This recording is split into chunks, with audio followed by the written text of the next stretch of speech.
स्वागत है आपका हमारे चैनल KTV स्टोरी में, जहां आपको सुनने मिलती है दिलचस्प तिलिस्मी जादुई कहानियां। अगर आप चैनल पर नए हैं तो चैनल को सब्सक्राइब करें। कहानी पसंद आए तो वीडियो को लाइक करें। दोस्तों, आपसे निवेदन है कि अगर आपके पास भी ऐसी ही दिलचस्प और मज़ेदार कहानियां हैं तो आप हमें ईमेल के जरिए भेज सकते हैं। ईमेल का लिंक डिस्क्रिप्शन बॉक्स में मिल जाएगा। आप सभी का बहुत बहुत धन्यवाद। तो चलिए शुरू करते हैं आज की कहानी।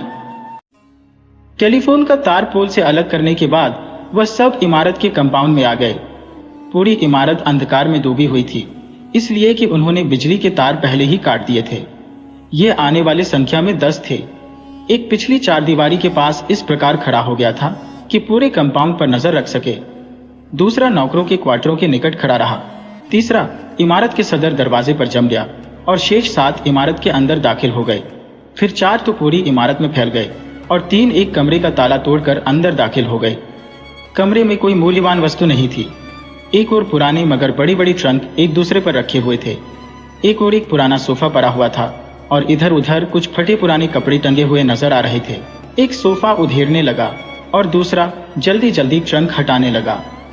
तीसरा सतर्कता के साथ खड़ा रहा। उसके दाहिने हाथ में रिवॉल्वर था और बाएं हाथ में जलती हुई टॉर्च थी। सोफे के अंदर से 100 के नोटों की गड्डियां बरामद हुई और सबसे निचले वाले ट्रंक से जब लिहाफ निकालकर फाड़ा गया तो उसमें से भी 100 की बहुत सारी नोटें बरामद हुई। उन्होंने 2 खली थैलों में नोटें भरी। फिर जो बाकी बची उन्हें उन तीनों ने अपने पतलूनों और कोटों की जेबों में ठूंस ली और फिर टॉर्च बुझाकर तीनों कमरे से बाहर निकल आए। उन्हीं के साथ वह चारों भी बाहर निकले थे जो इमारत के अंदर फैले हुए थे।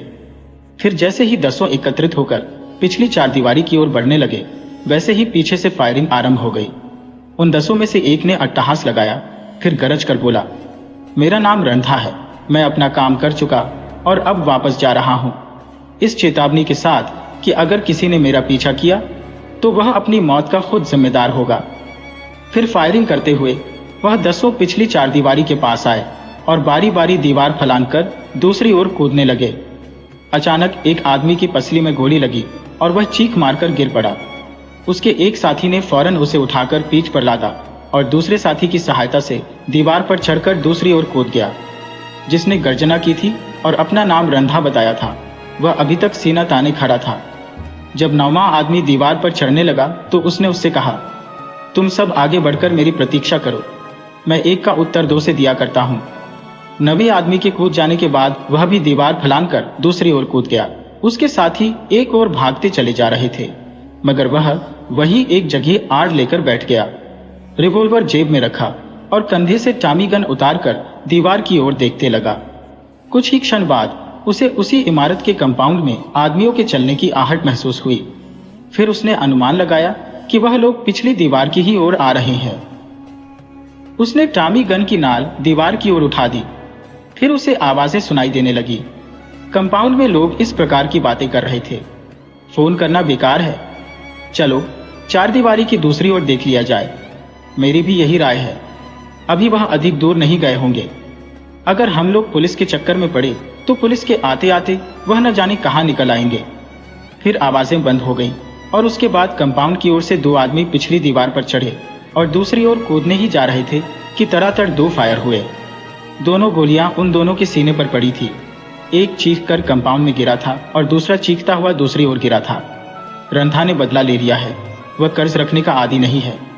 ये कहते हुए उसने अट्ठास लगाया और टॉमी गन कंधे से लटकते हुए उसी ओर भागा जिधर इसके साथी भागे थे। कुछ दूर जाने के बाद रंधा ने मुख से एक विचित्र प्रकार की आवाज निकाली।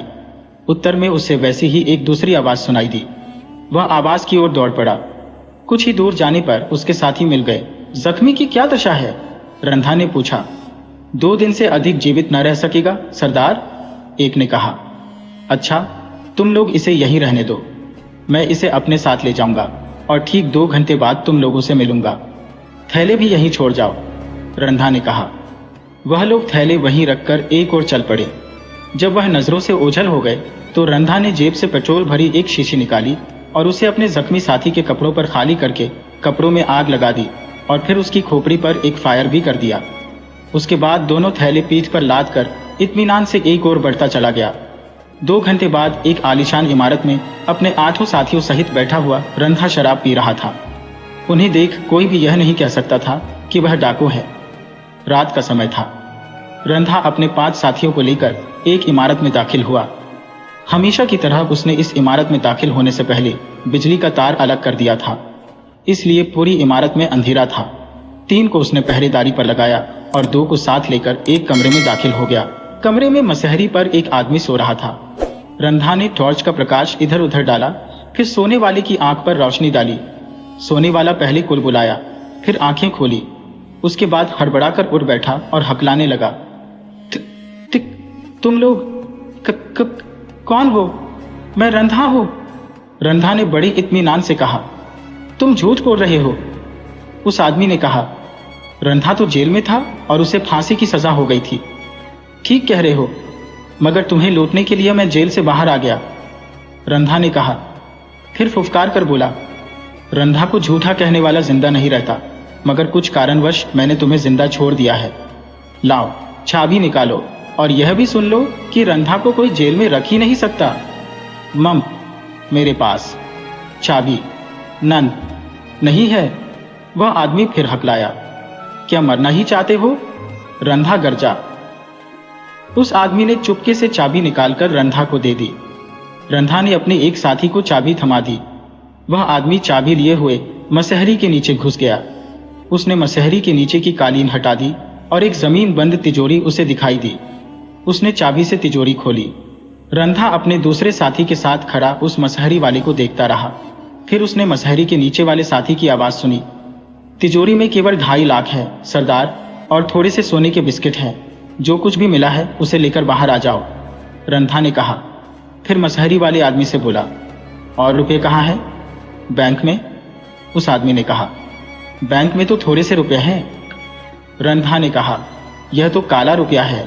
तुम पुलिस में रिपोर्ट भी दर्ज न करा सकोगे कि तुम्हारे यहां से कितने रुपये चोरी गए हैं। मेरे पास अब कुछ नहीं है, उस आदमी ने कहा। क्या तुम रंधा को मूर्ख समझते हो? रंधा ने मुस्कुराकर कहा, तुम्हारे पास जो कुछ है उसे मैं जानता हूं। अगर वह सब चुपचाप मेरे हवाले कर दोगे तो मैं वादा करता हूं कि उसका 1/4 भाग यहीं छोड़ जाऊंगा, और यदि तुमने आपत्ति की तो मैं सबसे पहले तुम्हारे परिवार के एक एक आदमी को चुन चुनकर मार डालूंगा। उसके बाद तुम्हारी जबान काटकर इसी कमरे में बंद के दूंगा और फिर इस इमारत में आग लगा दूंगा। और यह तो तुम अच्छी तरह जानते हो कि रंधा जो कुछ कहता है वह कर डालता है। मुझे एक बात बता दो, उस आदमी ने कहा। पूछो, मुझे जल्दी नहीं है, रंधा ने कहा। तुम्हें यह कैसे मालूम हो जाता है कि रुपये कहाँ रखे हैं? तुम कारोबारी आदमी हो। जब तुम अपने दांव पेंच किसी को नहीं बताते तो फिर भला मैं तुम्हें अपनी बात कैसे बता सकता हूं? रंधा ने कहा। हाँ बताओ, और रुपये कहाँ है? उस आदमी ने शीशे वाली इमारत की ओर संकेत किया। फिर रंधा के मानने पर उसकी भी चाबी दे दी। उस अलमारी से भी नोटें निकाली गई। रंधा ने अनुमान से 1/4 नोटें अलग करके शेष 3/4 नोटें तथा सोने के बिस्किट थैलों में भरवाए, और जब चलने लगा तो उस आदमी ने कहा, मेरी एक इच्छा है, कहो। किसी को यह न मालूम होने पाए कि मेरे घर से तुम्हें कितने रुपए मिले हैं। मुझे स्वीकार है, रंधा ने कहा, और सारे साथियों सहित थैले लिए हुए इमारत से बाहर निकल आया और फिर अपने साथियों से अलग हो गया। इस बार भी थैले उसी के पास थे। ठीक 2 घंटे बाद वह नगर के एक आलीशान होटल में अपने साथियों से मिला। यह नगर का वह भाग था जहां आधी रात व्यतीत होने के बाद भी चहल पहल रहती थी। इसका कारण यह था कि शरीफों की इस बस्ती से मिला हुआ वह भाग था जो रेड लैंप एरिया कहलाता था। किसी जमाने में यहाँ रातों में खोए से खोए छिलते थे। लोगों की नजरें ऊपर ही की ओर उठी रहती थी। मगर कई वर्ष पहले जब यहाँ का कूड़ा पूरे नगर में फैला दिया गया था तो यहाँ नाच गाने का बोर्ड लग गया था। मगर पुराने ग्राहक, शौकीन मिजाज तथा औसत आमदनी वाले अब भी रातों में यही मंडराते रहते थे। इस चहल पहल का एक कारण यह भी था कि यहाँ एक आलीशान होटल था जिसमें 84 कमरे थे, और संध्या होते ही उस कमरों में वह कूड़े भरने लगते थे जो पूरे शहर में फैला दिए गए थे। यहाँ हर धर्म के हर प्रकार के लोग नजर आते थे। ठीक 12 बजे रात को उसी होटल के 6 कमरों के द्वार एक साथ खुले और हर कमरे से एक एक आदमी निकलकर सीढ़ियों की ओर बढ़े। नीचे आकर सब मिल गए और एक साथ चलने लगे। कुछ दूर जाने के बाद वह सब एक चौड़ी गली में मुड़ गए। इसी गली में सेठ दुमिचंद का 3 खंडों वाला मकान था। मकान पुराने ढंग का था और 2-3 वर्ष पहले उसे नया बनाने का भी यत्न किया गया था। मकान का सदर दरवाजा जालीदार लोहे का था। दीवारें इतनी ऊंची थी कि उन्हें पार करने का प्रश्न ही नहीं पैदा होता था। गली में चाय की दुकानें थी। वो आमतौर से 1 बजे रात तक खुली रहती थी और आज भी खुली हुई थी। वह 6 आदमी लोहे के फाटक तक आए। फाटक बंद था। फाटक के दूसरी ओर एक सशस्त्र संतरी स्टूल पर बैठा ऊँघ रहा था। फाटक के पास इतने आदमियों को देखकर वह चौंका और फिर इसके कि वह उठे। जाली के अंदर से गुजरती हुई राइफल की नाल उसके सीने से जा लगी। फिर उनमें से एक ने मंद मगर फुफकार भरी आवाज में कहा, फाटक खोल दो, वरना गोली तुम्हारा सीना बेचती हुई दूसरी ओर निकल जाएगी। मैं रंधा हूं, गोली मार दो, दरवाजा नहीं खुलेगा, संतरी ने कहा। क्या तुम यह समझ रहे हो कि मैं केवल धमकी दे रहा हूं? नहीं, मैं जानता हूं कि रंधा जो कहता है वो कर डालता है, संतरी ने कहा। मगर फाटक इसलिए नहीं खुल सकता कि इसमें लगे हुए ताले की कुंजी मेरे पास नहीं है। सेठ जी अपने हाथ से ताला बंद करके कुंजी अपने साथ ले जाते हैं और सवेरे आकर अपने हाथ से ताला खोलते हैं। हो सकता है वह ठीक कह रहा हो। खैर, अभी सच्चाई मालूम हो जाती है, रंधा ने कहा और जेब से एक डब्बा निकाला जिसमें किसी प्रकार का चूर्ण भरा हुआ था। उसने उसे फाटक के मध्यवर्ती भाग पर छिड़क दिया। 5 मिनट भी न बीते होंगे कि उतने स्थान के लोहे में मोम के समान नरम पड़ गए। रंधा ने रिवॉल्वर के कुंदे से 3-4 बार हल्के हल्के प्रहार किया और उतना भाग टूट कर नीचे गिर पड़ा। इतना स्थान हो गया था कि एक आदमी सरलता से अंदर दाखिल हो सकता था। सबसे पहले रंधा ही अंदर दाखिल हुआ और जब उसने अपने रिवॉल्वर की नाल संतरी के सीने पर लगा दी तो उसके साथी ने राइफल की नाल हटा ली और फिर एक एक करके सब अंदर आ गए। उसके बाद सबसे पहले संतरी के होठों पर टेप चिपकाया ताकि वह बोल न सके। फिर उसके हाथ पैर बांधे गए और उसकी जामा तलाशी ली जाने लगी। सचमुच उसके पास कुंजी नहीं थी। रंधा ने 2 आदमियों को बाहर निकाल दिया ताकि वह उस गली की निगरानी करते रहे। शेष तीनों को उसने अपने साथ चलने के लिए कहा। तीनों में से एक ने संतरी को कंधे पर लादा और तीनों रंधा के पीछे पीछे सीढ़ियों पर चढ़ने लगे। सीढ़ियां एक छोटे से गलियारे तक ले गईं। वे सब गलियारे में दाखिल होकर आगे बढ़ने लगे। दाहिनी ओर एक कमरा था जिसका दरवाजा अंदर से बंद नहीं था बल्कि केवल भिड़ा हुआ था। चारों उसी कमरे में दाखिल हो गए। मसहरी पर एक सुंदर और जवान लड़की सो रही थी। यही है ना? रंधा ने अपने साथियों से पूछा। हाँ, एक ने उत्तर दिया। ठीक है, संतरी को यही डाल दो, वापसी पर इस लड़की को ले चलेंगे, रंधा ने कहा। फिर चारों तीसरे खंड के उस कमरे में पहुंचे जिसमें खुद दुमिचंद सोया हुआ था और उसी में सेफ भी था। आहट पाकर दुमिचंद उठ बैठा और उन्हें घूरने लगा, मगर दूसरे ही क्षण उसका चेहरा इस प्रकार सफेद पड़ गया जैसे उसके शरीर से सारा रक्त निचोड़ लिया गया हो। सेठ दुमिचंद आज से 3 वर्ष पहले केवल दुमिचंद था, मगर इन 3 वर्षों में उसने सरसों के तेल और वनस्पति घी के व्यवसाय से इतना कमाया था कि उसकी गणना भी नगर के प्रमुख धनवानों में होने लगी थी और वह दुमिचंद से सेठ दुमिचंद कहलाने लगा था। उसके पास कितनी दौलत थी इसका अनुमान भी कोई नहीं लगा सकता था। उसका स्वास्थ्य बहुत अच्छा था। आयु 50 से अधिक थी, मगर दिखने में 30 का प्रतीत होता था। चेहरे पर हर समय लालिमा छाई रहती थी। 2 जवान लड़के थे और एक लड़की थी जिसके विवाह की बात चल रही थी, मगर कदाचित वह किसी दूसरे से प्रेम करती थी, इसलिए शादी से बराबर इनकार किए जा रही थी। चाबियां कहाँ है सेठ? रंधा ने अत्यंत कोमल स्वर में कहा। मुझे फाटक की भी चाबी चाहिए, इसलिए कि आने में हमें काफी कष्ट उठाना पड़ा था। तुम्हारा संतरी तुम्हारा वफादार है। वह हमें जागता हुआ मिला था। अचानक दुमिचंद के चेहरे पर फिर लालिमा दौड़ गई। उसने बड़े तीखे स्वर में कहा, मैं यह अच्छी तरह जानता हूं कि तुम्हारी हकीकत क्या है। तुम मुझे कत्ल ही कर दोगे ना? तो कत्ल कर दो, मगर इतना याद रखना कि इस नगर में कर्नल विनोद भी रहता है जिसका असिस्टेंट कैप्टन हमीद है। हमीद मेरे बड़े लड़के का गहरा दोस्त है और मैं अपने बड़े लड़के को तुम्हारे बारे में बता चुका हूं। और अगर मैं तुम्हें कत्ल न करूं तो? रंधा ने मुस्कुराकर पूछा।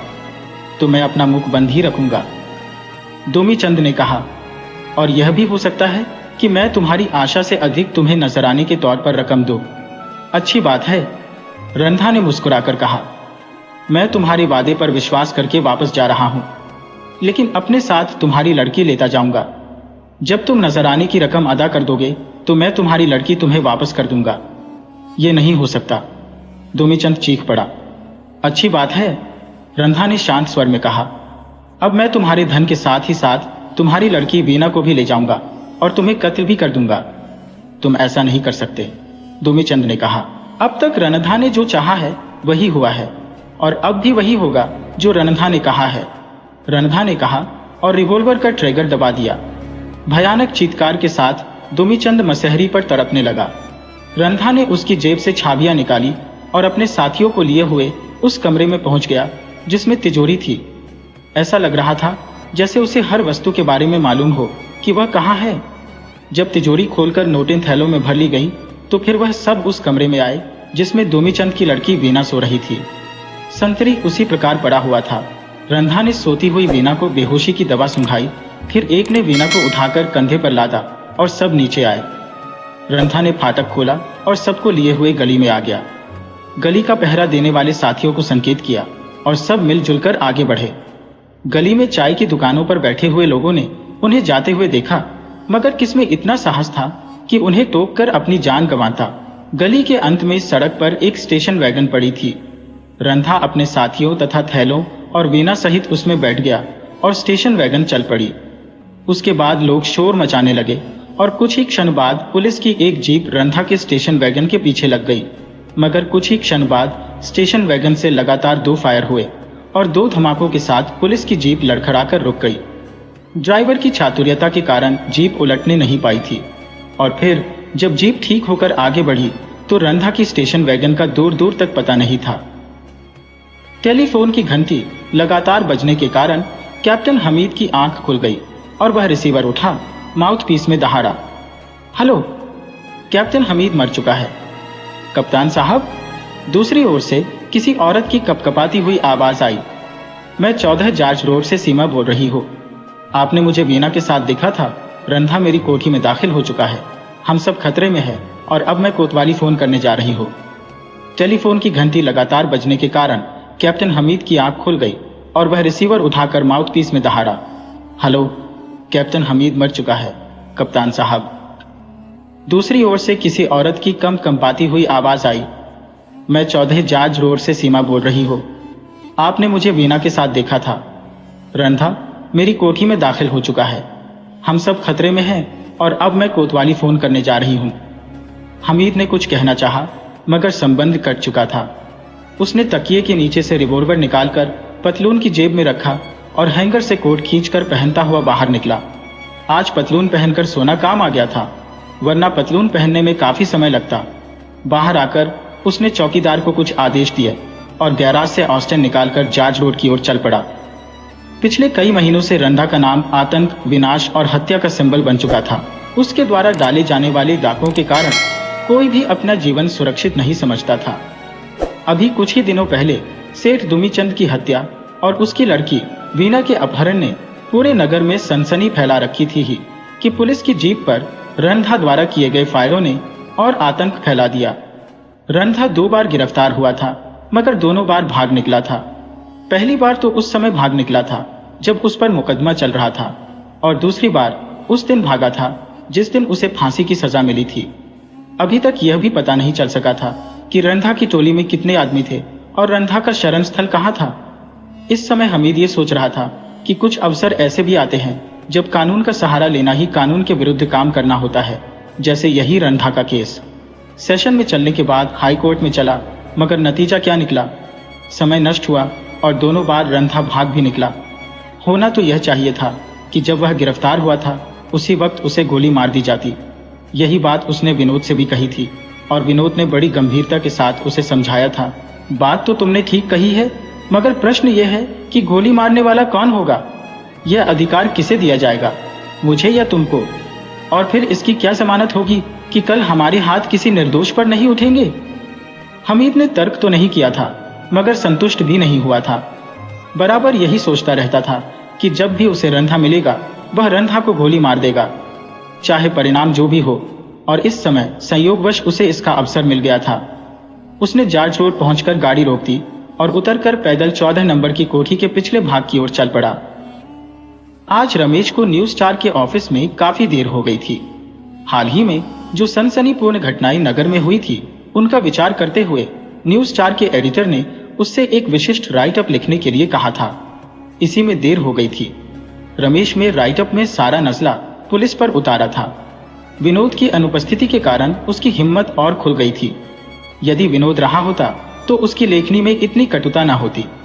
1 बजे रात में वह अंतिम कॉपी प्रेस को देने के बाद उठने की तैयारी कर ही रहा था कि फोन की घंटी बजी। उसने मून बनाकर रिसीवर उठाया। दूसरी ओर से सरला की आवाज आई। वह कह रही थी, मैंने घर पर फोन किया था, वहां से उत्तर न मिलने पर ऑफिस के नंबर पर रिंग किए। आज तुमको इतनी देर क्यों हुई? तुम इस समय कहाँ हो और क्यों हो? रमेश ने पूछा। मैं इस समय जॉर्ज रोड के पब्लिक कॉल ऑफिस में हूँ।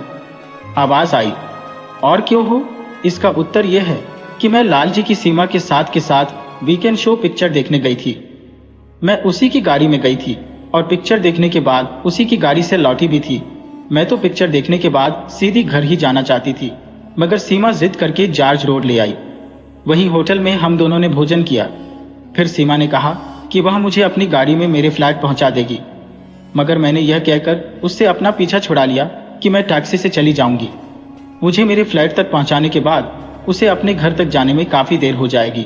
वह मेरी बात मानकर अपनी गाड़ी में बैठी और अपनी कोठी की ओर चली गई।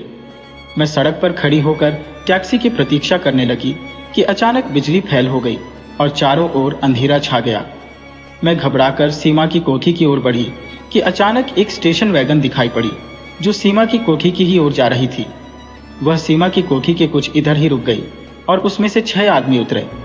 फिर वह सीमा की कोठी के कंपाउंड में दाखिल हो गए। मेरा विचार ही नहीं वरन विश्वास है कि उनमें से एक रंधा था।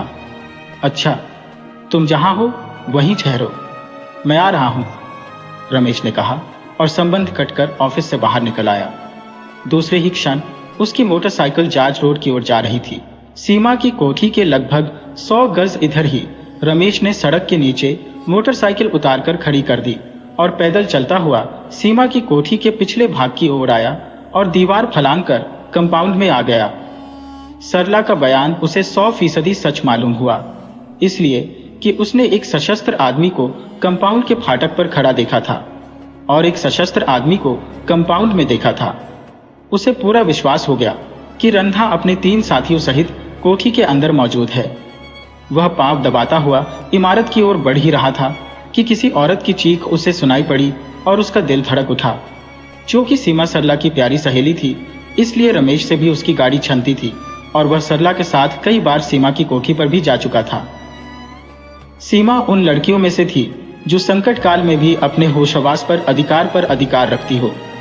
उसके कई भाई थे, मगर सभी उससे छोटे थे। वह अपने माता पिता की सबसे बड़ी संतान थी, इसलिए अपने घर में वह लड़का ही समझी जाती थी।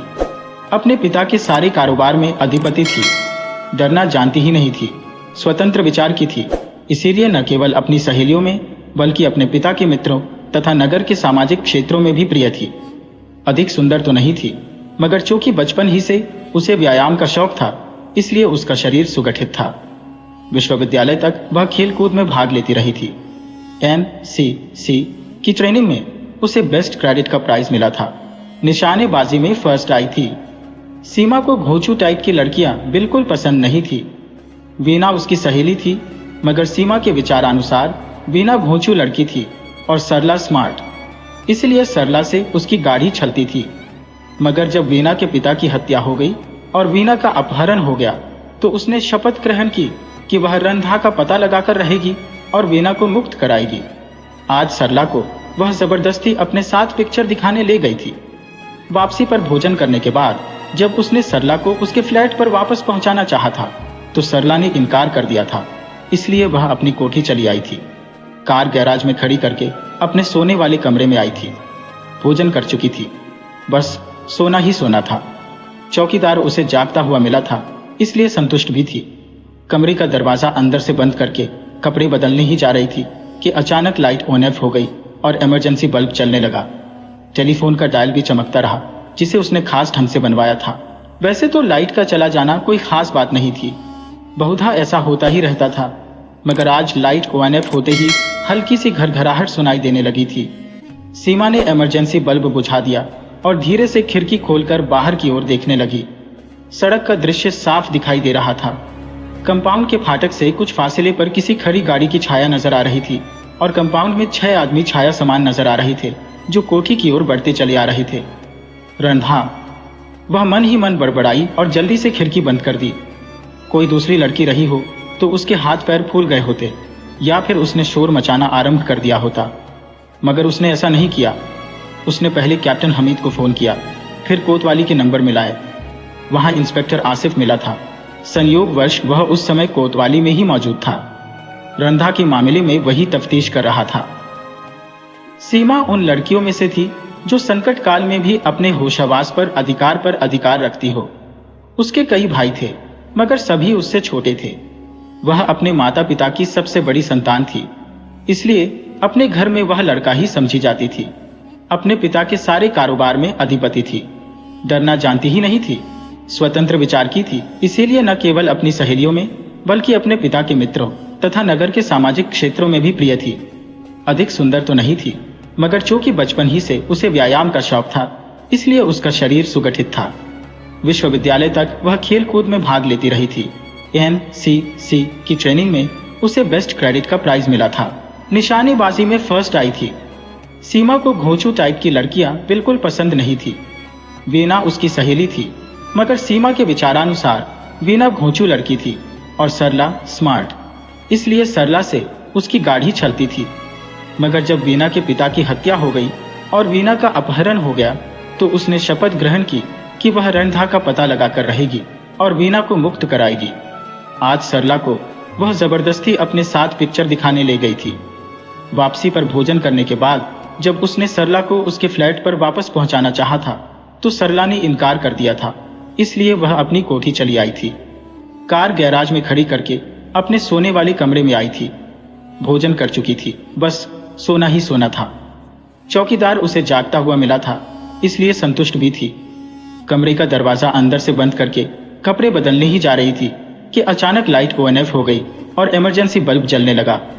टेलीफोन का डायल भी चमकता रहा, जिसे उसने खास ढंग से बनवाया था।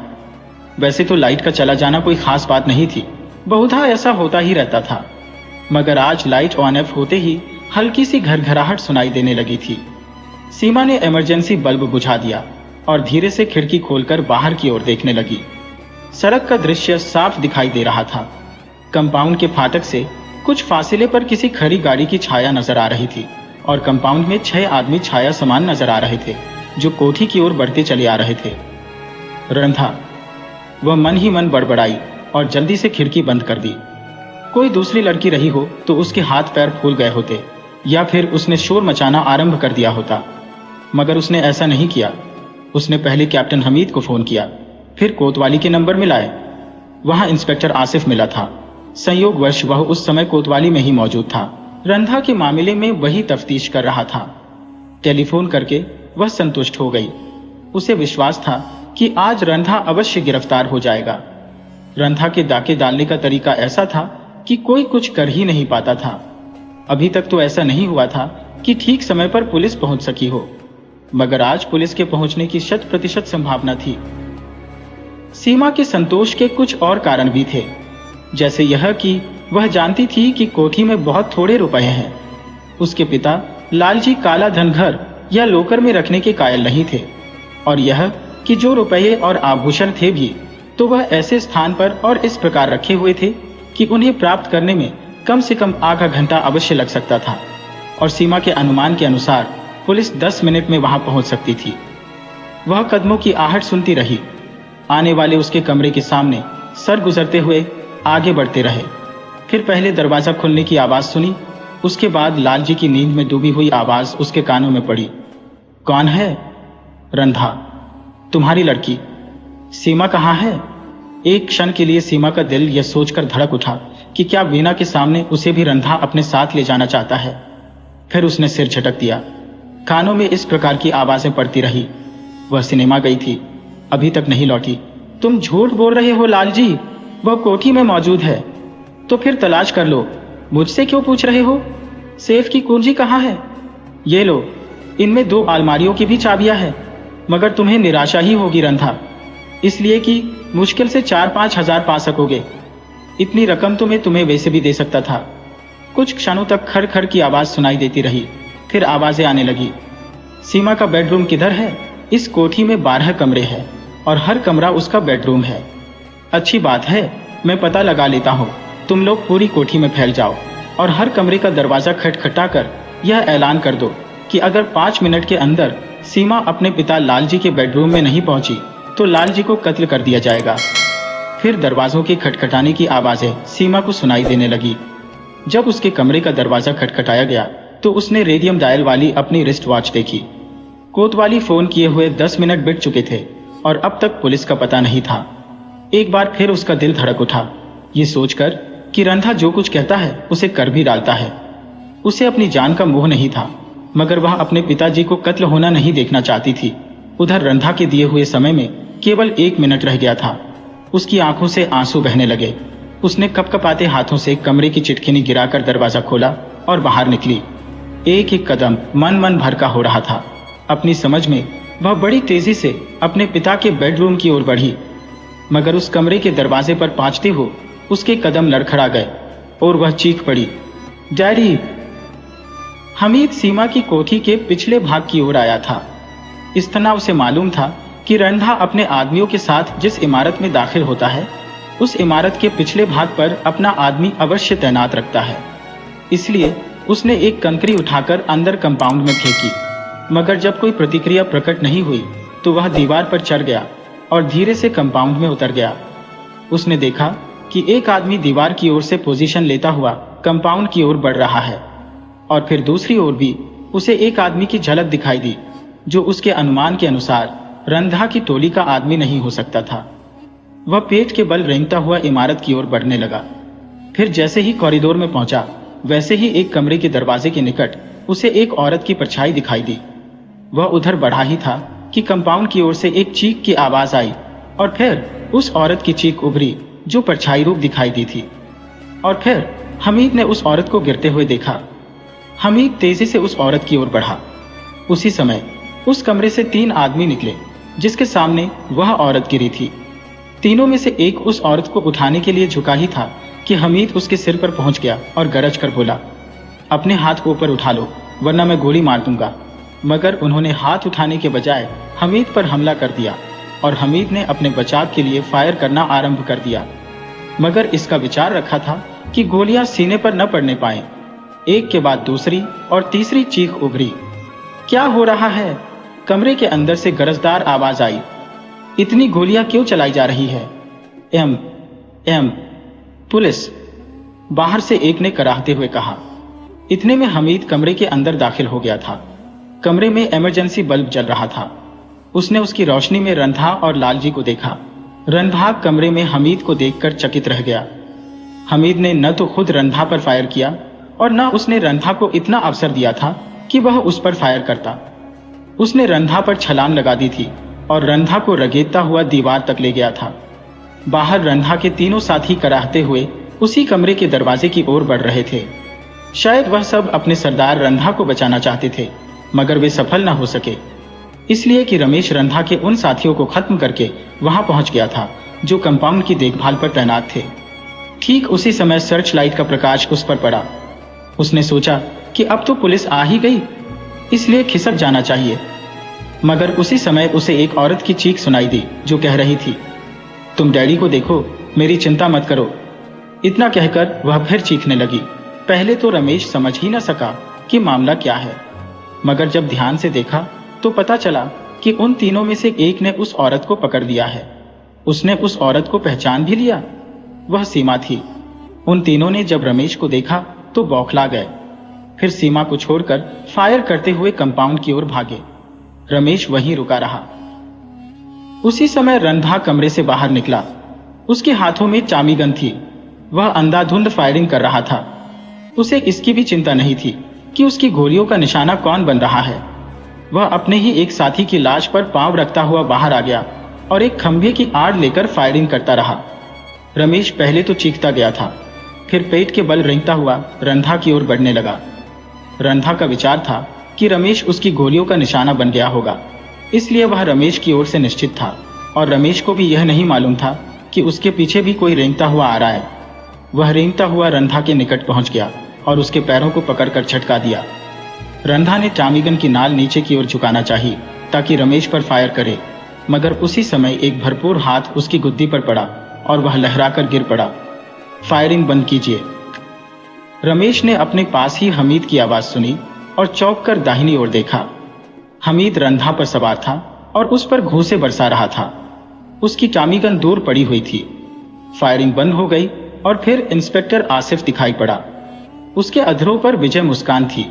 उसने रंधा के हाथों में हथकड़ियां डाल दी। रंधा के 4 साथियों की लाशें मिली थी। 5वां खुद रंधा था जो गिरफ्तार कर लिया गया था, मगर 6वें आदमी का पता न चल सका और न वह स्टेशन वैगन ही मिल सकी जिसके बारे में सरला ने रमेश को बताया था और जिसे खुद रमेश और हमीद ने भी सड़क पर खड़ी देखी थी। बहरहाल पुलिस की नजरों में जो कुछ था वह रंधा ही था और रंधा गिरफ्तार हो चुका था, इसलिए एक प्रकार से सारा केस ही समाप्त हो चुका था। मगर अब भी दुख की बात यह थी कि वीणा न मिल सकी थी और न उसका कोई सुराग मिल सका था। विनोद बाहर गया हुआ था। जब वह लौट कर आया तो उसने समाचार पत्रों में हमीद, रमेश और इंस्पेक्टर आसिफ के कृत्यों के विवरण पढ़े और मुस्कुरा कर रह गया।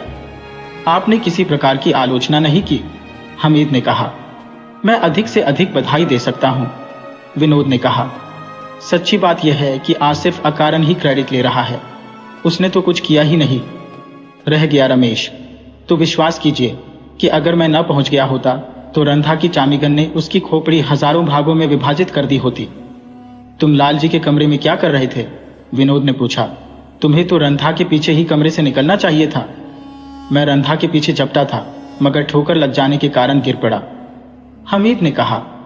मगर सच बात यह थी कि वह रंधा का घूंसा खाकर गिरा था और उसी समय अपने साथी के मुख से पुलिस का नाम सुन के रंधा बौखलाकर कमरे से बाहर आ गया था, वरना हमीद का जिंदा बच पाना असंभव ही होता। रंधा अवश्य उसे गोली मार देता। इसका अर्थ यह हुआ कि सेहरा तुम्हारे सर बंधना चाहिए, विनोद ने हंसकर कहा। वह तो अपनी किस्मत में ही नहीं, हमीद ने ठंडी सांस खींचकर कहा। फिर सीना ठोक कर बोला, मुझे तो अब इस बात का यकीन हो गया है कि मेरी आने वाली 7 पुश्तों में किसी के सर सेहरा न बन सकेगा। तुम्हें विश्वास है कि रंधा को फांसी दी जाएगी? विनोद ने पूछा। विश्वास न करने का कारण? क्या तुमको यह याद नहीं रहा कि पिछली बार भी उसे फांसी की सजा हुई थी, मगर वह जेल से भाग निकला था? इस बार ऐसा नहीं हो सकता, हमीद ने कहा। क्यों नहीं हो सकता? इसलिए कि पिछली बार बहुत दिनों तक मुकदमा चलता रहा था, इसलिए उसे भागने का अवसर मिल गया था। वह तो इस बार भी होगा, विनोद ने हंसकर कहा। पहले सेशन, फिर हाई कोर्ट और उसके बाद सुप्रीम कोर्ट। ठीक कहते हैं आप, मगर इस बार जेल के कर्मचारी पूरी तरह सतर्क रहेंगे, यह लिए कि पिछली बार उन लोगों को काफी सजा भोगनी पड़ी थी। देखो क्या होता है, विनोद ने कहा। वैसे रंधा की फांसी के बाद भी तुम्हारा काम बाकी रह जाता है। मेरा काम? हमीद ने चौंक कर कहा। मैं समझा नहीं, वीणा कहाँ है? विनोद ने पूछा। रंधा की गिरफ्तारी के बाद उसे तो मुक्त हो जाना चाहिए था, फिर ऐसा क्यों नहीं हुआ? तो क्या आप यह कहना चाहते हैं कि रंधा के अतिरिक्त कोई और भी है जो या तो रंधा का बाप है या फिर रंधा के बराबर का आदमी है? मेरे कहने की बात छोड़ो और केवल यह सोचो कि रंधा को फांसी हो भी सकेगी या नहीं, और उसकी फांसी के बाद भी खतरा समाप्त होगा या नहीं। यह सब आप सोचिए और जो करना हो कीजिए, हमीद ने कहा। मुझे कुछ नहीं करना है, इसलिए कि मैं लंदन जा रहा हूं। मेरी समझ में नहीं आ रहा है कि आप क्या करते फिर रहे हैं। इधर कई दिनों से आप गायब थे और अब आप लंदन जा रहे हैं। मैं भी चलूंगा।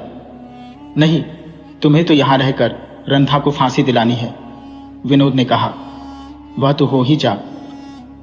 अचानक हमीद को चुप हो जाना पड़ा था, इसलिए कि एक नौकर ने अंदर दाखिल होकर किसी का विजिटिंग कार्ड विनोद को थमा दिया था और विनोद उसे देखने लगा था। किसका कार्ड है? हमीद ने पूछा। मैं नहीं जानता, मगर मेरा विचार है कि तुम अवश्य जानते होगे, इसलिए तुम ही मिलो। मैं तो चला, विनोद ने कहा और कार्ड हमीद को देकर अंदर की ओर चला गया। हमीद ने कार्ड देखा, उस पर सीमा का नाम लिखा हुआ था। उसने नौकर से कहा, भेज दो। नौकर चला गया और हमीद अकड़ कर बैठ गया। वह इस समय अपने को बहुत बड़ा आदमी समझने लगा था। और इसी समझने की प्रतिक्रिया यह थी कि जब सीमा कमरे में दाखिल हुई तो वह उसका स्वागत करने के लिए नहीं उठा, बस रस्मी तौर पर इतना कह दिया कि तशरीफ रखिए। उधर सीमा की नजरें इस प्रकार झुकी हुई थी जैसे वह हमीद से अत्यंत प्रभावित और आतंकित हो। वह हिचकिचाती हुई बैठी और रुक रुक कर कहने लगी, मैं क्षमा चाहती हूँ। किस बात के लिए? हमीद ने चौंक कर पूछा। आज 10 दिन बाद आपका शुक्रिया अदा करने आई हूँ। मैंने अपना कर्तव्य पूरा किया था, इसमें शुक्रिया अदा करने की क्या जरूरत है? वैसे आपके पिता लालजी मुझसे मिल लिए थे। वास्तव में 3 दिनों तक तो मैं अपने होश हवास ही में नहीं थी। फिर मैं मिस्टर रमेश से मिली थी। वह मेरी सहेली सरला है ना, वह बदसूरत लड़की। हमीद ने बात काटकर कहा, मेरी समझ में नहीं आता कि सरला जैसी निकम्मी लड़की को आपने अपनी सहेली कैसे?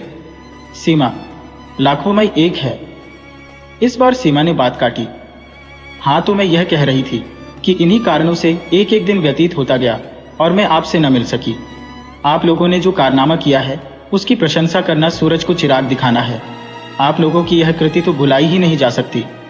मगर सच्ची बात तो यह है कि अगर आपने उस दिन फोन न किया होता तो आज भी रंधा उसी प्रकार दंदनाता फिर रहा होता। कर्नल साहब मौजूद नहीं न? सीमा ने पूछा। क्यों? आज संध्या को डैडी ने आओ लोगों के सम्मान में डिनर की व्यवस्था की है। इसके लिए तो हमें क्षमा ही कीजिए, क्योंकि हम लोग इस प्रकार के निमंत्रण स्वीकार नहीं करते।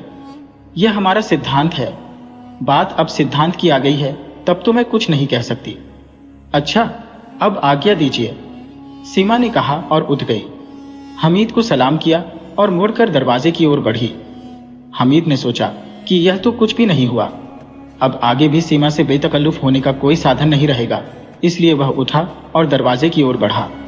आहट पाकर सीमा ने गर्दन मोड़ी और हमीद को अपनी ओर आता देखकर यही समझी कि वह उसे छोड़ने आ रहा है। इसीलिए वह रुक गई और हमीद की ओर घूमकर बोली, आप मुझे लज्जित कर रहे हैं, इसकी मंजिल बाद में आएगी। हमीद ने कहा। जी, सीमा बौखलाकर बोली। वह हमीद की इस बात का अर्थ समझ नहीं सकी थी। मैं इस समय खुलकर आपसे बातें नहीं कर सकता। क्या आप संध्या को मुझसे मिल सकती हैं? मैं इसे अपना सौभाग्य समझूंगी। आप संध्या को मेरी कुटिया पर आ जाइएगा। आपके घर पर नहीं, बल्कि आरलक्षणों में।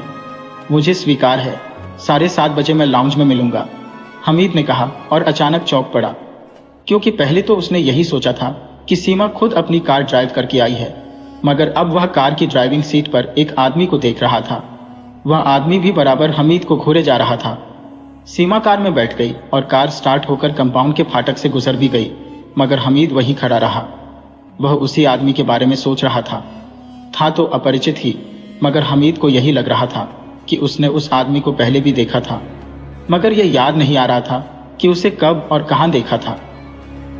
आरलक्षणों में प्रतिदिन कोई न कोई स्पेशल प्रोग्राम रहता था।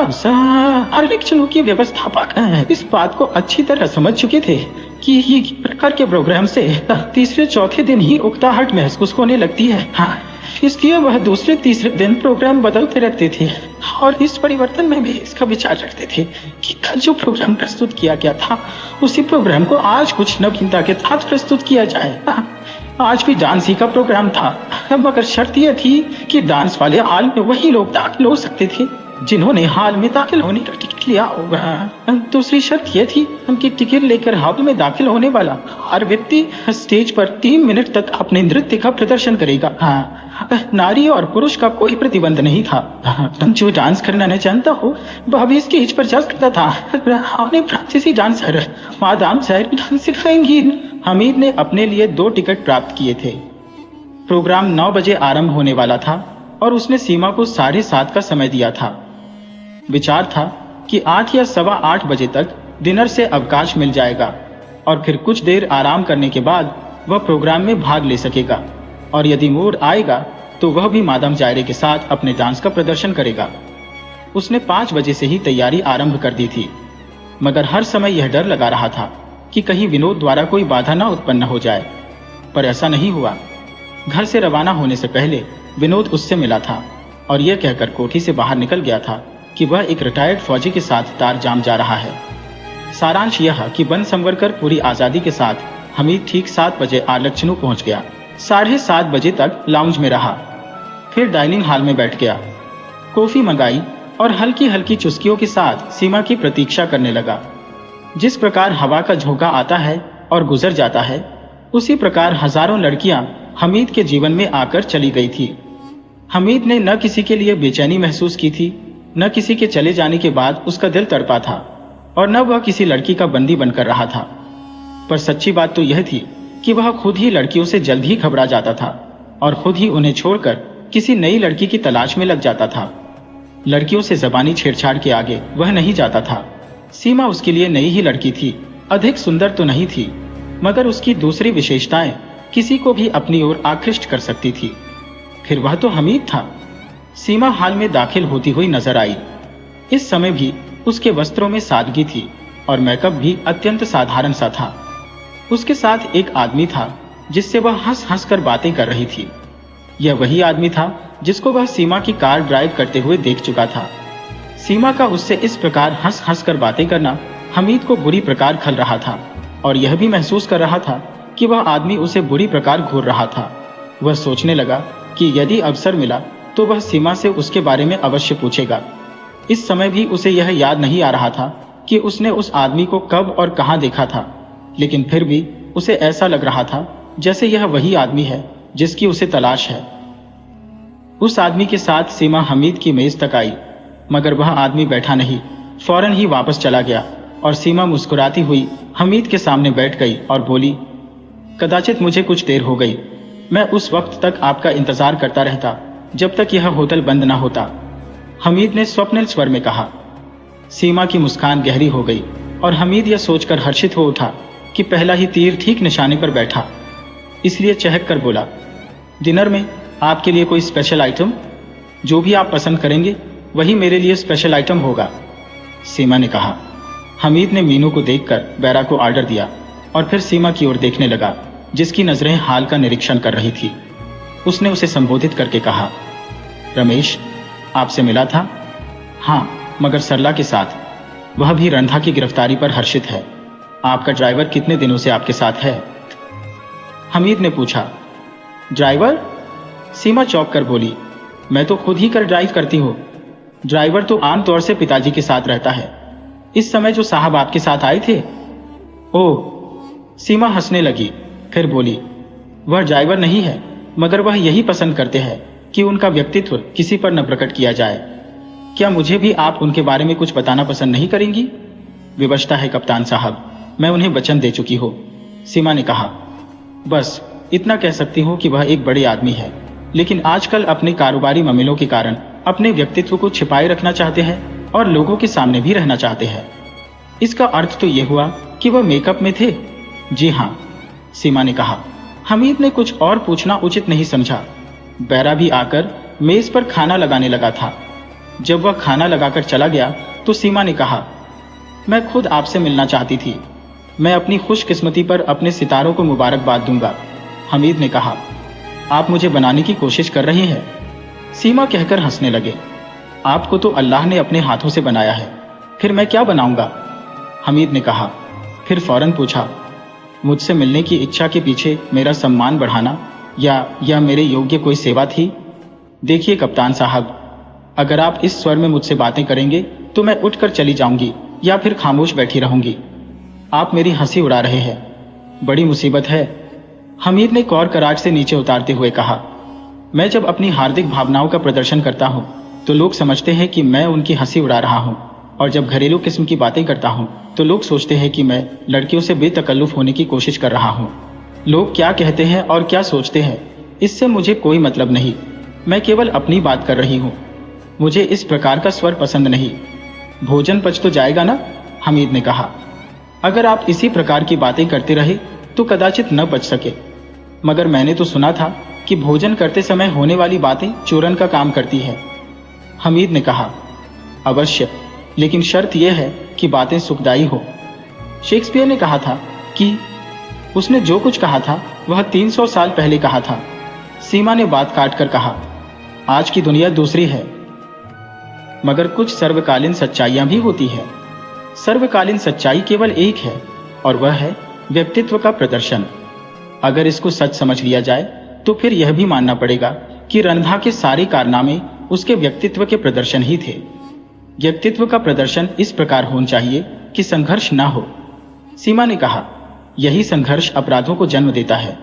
निसंदेह रंधा के सारे कारनामे उसके व्यक्तित्व के प्रदर्शन ही थे, मगर उसने कई कत्ल किए, कितनों को लूटा और अपहरण भी किए। कुछ देर के लिए खामोशी छा गई, क्योंकि बेरा आकर प्लेटें हटाने लगा था।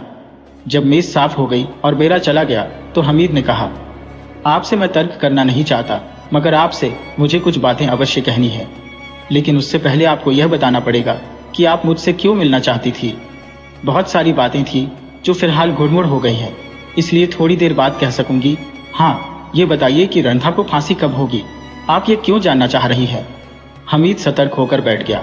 बता दूंगी, मगर पहले आप मेरे प्रश्न का उत्तर दीजिए। जिस दिन रंधा गिरफ्तार हुआ था, यदि उसके 15 दिन बाद गिरफ्तार हुआ होता तो हो सकता है कि स्थिति कुछ दूसरी होती, मगर चूंकि उसकी फांसी की तारीख नियत हो चुकी थी, इसलिए इस मध्य उसने जो भी जुर्म किए हैं उनके लिए उस पर कोई मुकदमा नहीं चलेगा, बल्कि फांसी की जो तारीख नियत की गई थी उसी तारीख को उसे फांसी हो जाएगी। वह तारीख कब है? सीमा ने पूछा। कल की रात गुजारकर 4 बजे सवेरे, हमीद ने कहा। मगर आप ये बात किसी से कहेंगी नहीं, ये सरकारी रहस्य है। सीमा ने कुछ नहीं कहा, बल्कि इस प्रकार संतोष की सांस खींची जैसे कोई बहुत बड़ा खतरा उसके सर से टल गया हो। फिर उसने पूछा, कर्नल साहब तो है ना? अभी तो है, मगर कदाचित शीघ्र ही बाहर जाने वाले हैं। इतने में माइक से आज के डांस के प्रोग्राम के सिलसिले में ऐलान होने लगा। आपको डांस में दिलचस्पी है? हमीद ने पूछा। केवल इस हद तक कि मुझे हमेशा आंगन टेढ़ा दिखाई देता है, मगर मेरा विचार है कि आप भी जब तक नौमन तेल ना होगा। मैं आपसे बहुत सारी बातें करना चाहती हूँ, इसलिए थोड़ी देर के लिए अपने जहन को खाली छोड़ देना चाहती हूँ।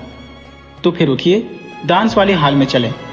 क्या आपको स्टेज पर अपने डांस का कमाल दिखाना है? सीमा ने पूछा। नहीं? फिर मादाम जायरे के डांस का कमाल देखा जाएगा। इस तरह आपका बोझिल जहन भी हल्का हो जाएगा। वास्तव में मैं सरला की प्रतीक्षा कर रही थी। क्यों? वह मेरी सहेली है। आपने भी किस बोर लड़की को सहेली बनाया है? हमीद ने मुंह बनाकर कहा। वह मेरी बड़ी प्यारी सहेली है, वीना से भी अधिक, सीमा ने कहा। फिर चौंक कर बोली, अरे हाँ, वीना का कुछ पता चला? अभी नहीं। बड़े आश्चर्य की बात है। रंधा की गिरफ्तारी के बाद तो वीना को मुक्त हो जाना चाहिए था। ये आवश्यक नहीं था, इसलिए कि पुलिस न तो रंधा के हेडक्वार्टर का पता चला सकी और न ही रंधा ने कुछ बताया। आश्चर्य है, पुलिस तो सब कुछ उगलवा लेती है, केवल अपराधियों से, फांसी के अपराधी से नहीं। हमीद ने कहा। रंधा को यातनाएं नहीं दी जा सकती। रंधा ने कानूनी सहायता नहीं मांगी? सीमा ने पूछा। रंधा ने अब तक मुंह ही नहीं खोला। कोई उससे मिलने गया था? सीमा ने पूछा।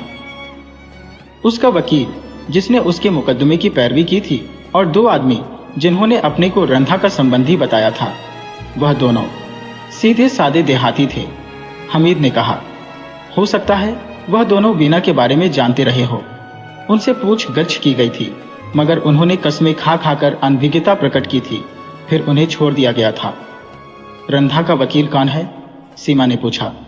मिस्टर राय, फौजदारी के मशहूर वकील, जिन्हें नगर का हर आदमी जानता है। एक बात समझ में नहीं आती कैप्टन, कि रंधा ने जहां जहां डाका डाला वह लोग कोई साधारण आदमी नहीं थे, मगर पुलिस में जो रिपोर्टें दर्ज कराई गई हैं उनमें इतनी अल्प रकम प्रकट की गई है कि मन मानने को तैयार नहीं होता, जबकि उनमें से कुछ ऐसे हैं जिनकी आर्थिक स्थिति डाका के बाद अत्यंत खराब हो गई है। ये तो सामने की बात है, हमीद ने हंसकर कहा। काले धन के बारे में रिपोर्ट दर्ज करा कि कौन अपनी गर्दन फंसाता। ठीक कहा आपने, सीमा ने कहा। फिर बोली, मैं जिस कारणवश आपसे मिलना चाहती थी वह अभी तक आपको नहीं बताया। बताने की आवश्यकता भी क्या है? लिख कर दे दीजिए, मैं उसे अपने साथ कब्र में लेता जाऊंगा। हमीद कहकर हंस पड़ा। मेरे पास लिखा हुआ मौजूद है। इस बार सीमा का स्वर अत्यंत अर्थपूर्ण था। उसने अपने पर्स में से एक लिफाफा निकाला और उसे हमीद की ओर बढ़ाती हुई कहने लगी, यह मुझे कल संध्या की डाक से मिला है। हमीद ने लिफाफा उलट पलट कर देखा। पता अंग्रेजी में टाइप किया हुआ था। RMS की मुहर लगी हुई थी। डाक में परसों लिफाफा डाला गया था और कल मिल गया था। उसने लिफाफा फाड़कर अंदर से कागज निकाला। दबीज कागज था। उसने कागज की तह खोली। ऊपर मोनोग्राम बना हुआ था, फांसी का फंदा, और उसके नीचे बहुत ही छोटे छोटे अक्षरों में रंधा लिखा हुआ था। इबारत हाथ से लिखी हुई थी, जनानी लिखावट थी और नीचे वीना का नाम लिखा हुआ था। आप पहचानती हैं? यह तहरीर वीना ही की है? हमीद ने पूछा। जी हाँ। तो अब आप क्या कहना चाहती हैं? पहले आप पत्र पढ़ लीजिए, फिर मैं कहूंगी। सहेलियां एक दूसरे से खुलकर बातें करती हैं। हो सकता हो वीना ने इसमें आपके किसी रोमांस का उल्लेख किया हो, हमीद ने कहा। संसार की कोई भी नारी या कोई भी पुरुष रोमांस की भावना से खाली नहीं मिलेगा। मैं आपकी यह बात इसलिए सच नहीं मान सकता कि मेरी नजरों में एक ऐसा आदमी है। कौन है वह? सीमा ने पूछा। मेरा चीफ, कर्नल विनोद। मैं इसे नहीं मान सकती। कोई न कोई उनकी प्रिया अवश्य होगी। प्रिय तो नहीं है, प्रिय कहा जा सकता है, मगर वह कौन है इसे भी सुन लीजिए।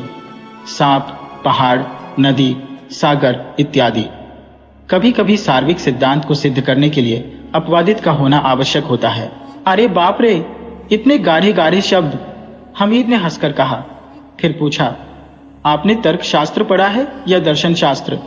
दर्शन शास्त्र तथा तर्कशास्त्र के साथ साथ मानस शास्त्र भी पढ़ा है, सीमा ने गंभीरता के साथ कहा। या अल्लाह, रहम करना। हमीद ने छत की ओर देखते हुए ठंडी सांस खींचकर कहा। आपने अभी तक पत्र नहीं पढ़ा? सीमा ने कहा। अब तो पढ़ना ही पड़ेगा, हमीद ने कहा और पढ़ने लगा। लिखा था, सीमा रानी, मैं अत्यंत हर्षित हूं। मैं कैद नहीं हूं, बल्कि तुम सबसे अधिक स्वतंत्र हो। तुम तो नगर में ही कार दौड़ाती फिरती हो, मगर मेरा मन जब चाहता है मैं वायुमंडल की ऊंचाइयों पर भी तैरती हूँ, और जब मन चाहता है सागर की लहरों से भी गुजरती हो। वह मुझे बहुत चाहते हैं। यह तो मैं नहीं कह सकती कि वह केवल मेरे ही है, किंतु मुझे इसकी चिंता भी नहीं है। तुम यह अवश्य सोच रही होगी कि आखिर मेरे वहाँ कौन है, तो सुन लो, वह जो भी हो मेरे प्रियतम है। बिल्कुल उसी प्रकार जैसे एक वह तुम्हारे प्रियतम है। तुमसे मिलने को बहुत दिल चाहता है। तुम्हारे बिना जीवन सूना सूना सा लगता है। मैं तुमसे मिलने की सोच रही थी, मगर अब यह कह रही हूँ कि पहले तुम मुझसे मिलो, ताकि आगे का प्रोग्राम तय किया जा सके। उसके बाद हम बराबर एक दूसरे से मिलते रहेंगे। तो सुनो, परसों रात में, अर्थात शुक्रवार के दिन 26 तारीख को पार्क एवेन्यू में 12वें फ्लैट में मुझसे मिलो। उस फ्लैट में मैं अकेली रहूंगी। मिल रही हो ना? बहुत सारे प्यार के साथ, तुम्हारी वीना। एक बात याद आ गई, तुम मेरी मुक्ति के लिए बड़ी कोशिशें कर रही हो, इसलिए कह रही हो कि तुम्हें परेशान होने की आवश्यकता नहीं है, क्योंकि मैं कैद में नहीं हूं।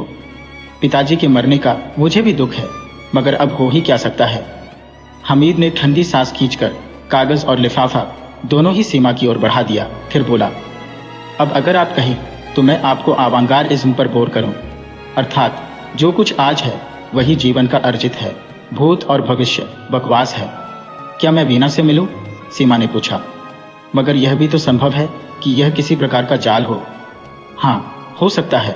तो क्या आप इसमें मेरी सहायता नहीं करेंगे? अगर आप मेरी सहायता चाहेंगी तो मैं हाजिर हूं। वीना ने अपने इस पत्र में रंधा की फांसी का कोई उल्लेख नहीं किया है। इसमें आप किस निष्कर्ष पर पहुंचे हैं? इससे तो यही नतीजा निकलता है कि वीना को इसका विश्वास है कि रंधा को फांसी नहीं होगी। आपका क्या विचार है? मैं भी इसी नतीजे पर पहुंची हूं, सीमा ने कहा। क्या आप मुझे यह बताना पसंद करेंगी कि आपका प्रियतम कौन है? हमीद ने कहा। फिर फौरन वो बोला, क्षमा कीजिएगा, ये आपका निजी मामला है, इसलिए मुझे यह प्रश्न नहीं करना चाहिए था, मगर घटनाओं की गुत्थी सुलझाने के लिए यह प्रश्न करना पड़ा है। सीमा के सलोने चेहरे पर क्षण भर के लिए लालिमा छा गई। फिर उसने कहा, कैप्टन, संसार का हर पुरुष प्रेयसी की भावनाओं से अपनी कल्पनाओं के रंग महल को सजाता है, और संसार की हर नारी का प्रियतम उसे जीवन का सौंदर्य प्रदान करता है। इसलिए मैं यह कह सकती हूँ कि आपकी भी कोई प्रेयसी होगी, मेरा भी कोई प्रियतम है, और कभी अवसर आया तो मैं उसका नाम भी बता दूंगी, मगर अभी नहीं। आइए अब डांसिंग हॉल में चला जाए। हमीद उठ ही रहा था कि अचानक पूरा डाइनिंग हॉल अंधकार में डूब गया। मेजें उलटने लगी, बर्तन टूटने लगे, चीखें उभरने लगी, और उन्हीं चीखों में उसे सीमा की भी चीख सुनाई दी। उसने बौखला कर आवाज दी, सीमा। उत्तर में घुटी घुटी सी आवाज सुनाई दी, जो कुछ दूर से आती हुई मालूम होती थी। हमीद आवाज की ओर दौड़ा, लोगों से टकराया भी, उलझ कर गिरा भी, मगर आवाज की ओर बढ़ता रहा, और जब दरवाजे के निकट पहुंचा तो देखा कि एक आदमी किसी को भुजाओं पर उठाए चला जा रहा था। हमीद के अनुमान के अनुसार वह इस प्रकार ले जाई जाने वाली सीमा ही हो सकती थी। शोर हो रहा था, लोग गिरते पड़ते भाग रहे थे। क्या हुआ, क्या हुआ? कई आवाजें उभरी और किसी ने चीख कर कहा, ऑडिटोरियम में कई लाशें पड़ी हुई हैं, मादाम जायरे को गोली मार दी गई। हमीद यह सब सुन रहा था, मगर उसका दिमाग केवल सीमा में उलझा हुआ था, इसलिए वह लोगों को धक्के देता हुआ आगे बढ़ता चला जा रहा था। और जब निकट पहुंचा तो उस आदमी की गुद्दी पर भरपूर हाथ मारा। वह आदमी मोह के बल गिरा। सीमा उसके हाथों से छूटकर दूर जा पड़ी थी। हमीद उसकी ओर बढ़ा, मगर उसी समय किसी ने पीछे से उसके सिर पर इतना जोरदार प्रहार किया कि वह संभल न सका और लड़खड़ा कर गिरा पड़ा। फिर क्या हुआ इसका उसे पता नहीं, क्योंकि वह बेहोश हो चुका था। हमीद की आंखें खुली तो उसके कमरे में सूरज की किरणें दाखिल हो चुकी थी। वह चौंक कर उठ बैठा। ध्यानपूर्वक कमरे को देखने के बाद जब उसे विश्वास हो गया कि यह कमरा उसी का है, तो हाथ सिर पर पहुंच गया। कई घूमड़ थे यह, मगर न तो उनमें दर्द था, न किसी प्रकार की जलन या टपक थी। फिर रात की घटनाएं याद आने लगी, और जब याद वहां पहुंच गई जहां उसके सिर पर प्रहार हुआ था और वह लड़खड़ा कर गिरा था, तो वह यह सोचने लगा कि कर्नल विनोद भी वहां अवश्य मौजूद था, वरना उसे वहां कौन लाता। सीधे सीधे किसी अस्पताल भेज दिया गया होता। अंगड़ाई लेकर उठा, कंधे पर तौलिया डाला, टेलीफोन के पास आया और सीमा के नंबर डायल किए। थोड़ी देर तक घंटी बजती रही, फिर किसी पुरुष की आवाज आई, हेलो, मैं कैप्टन हमीद बोल रहा हूं और सीमा से बातें करना चाहता हूं। कुछ क्षणों तक खामोशी छाई रही, फिर सीमा की आवाज आई, हेलो, मैं सीमा बोल रही हूं और मैं कैप्टन हमीद हूं। आपके लिए अत्यंत निश्चिंत था। क्या हुआ था? मैं इस समय किसी प्रकार की बात नहीं कर सकती।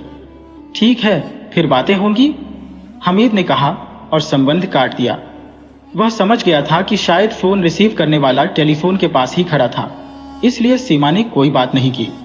अवसर मिलते ही फोन करेगी। बहरहाल इतना इत्मीनान तो हो ही गया था कि सीमा सकुशल है।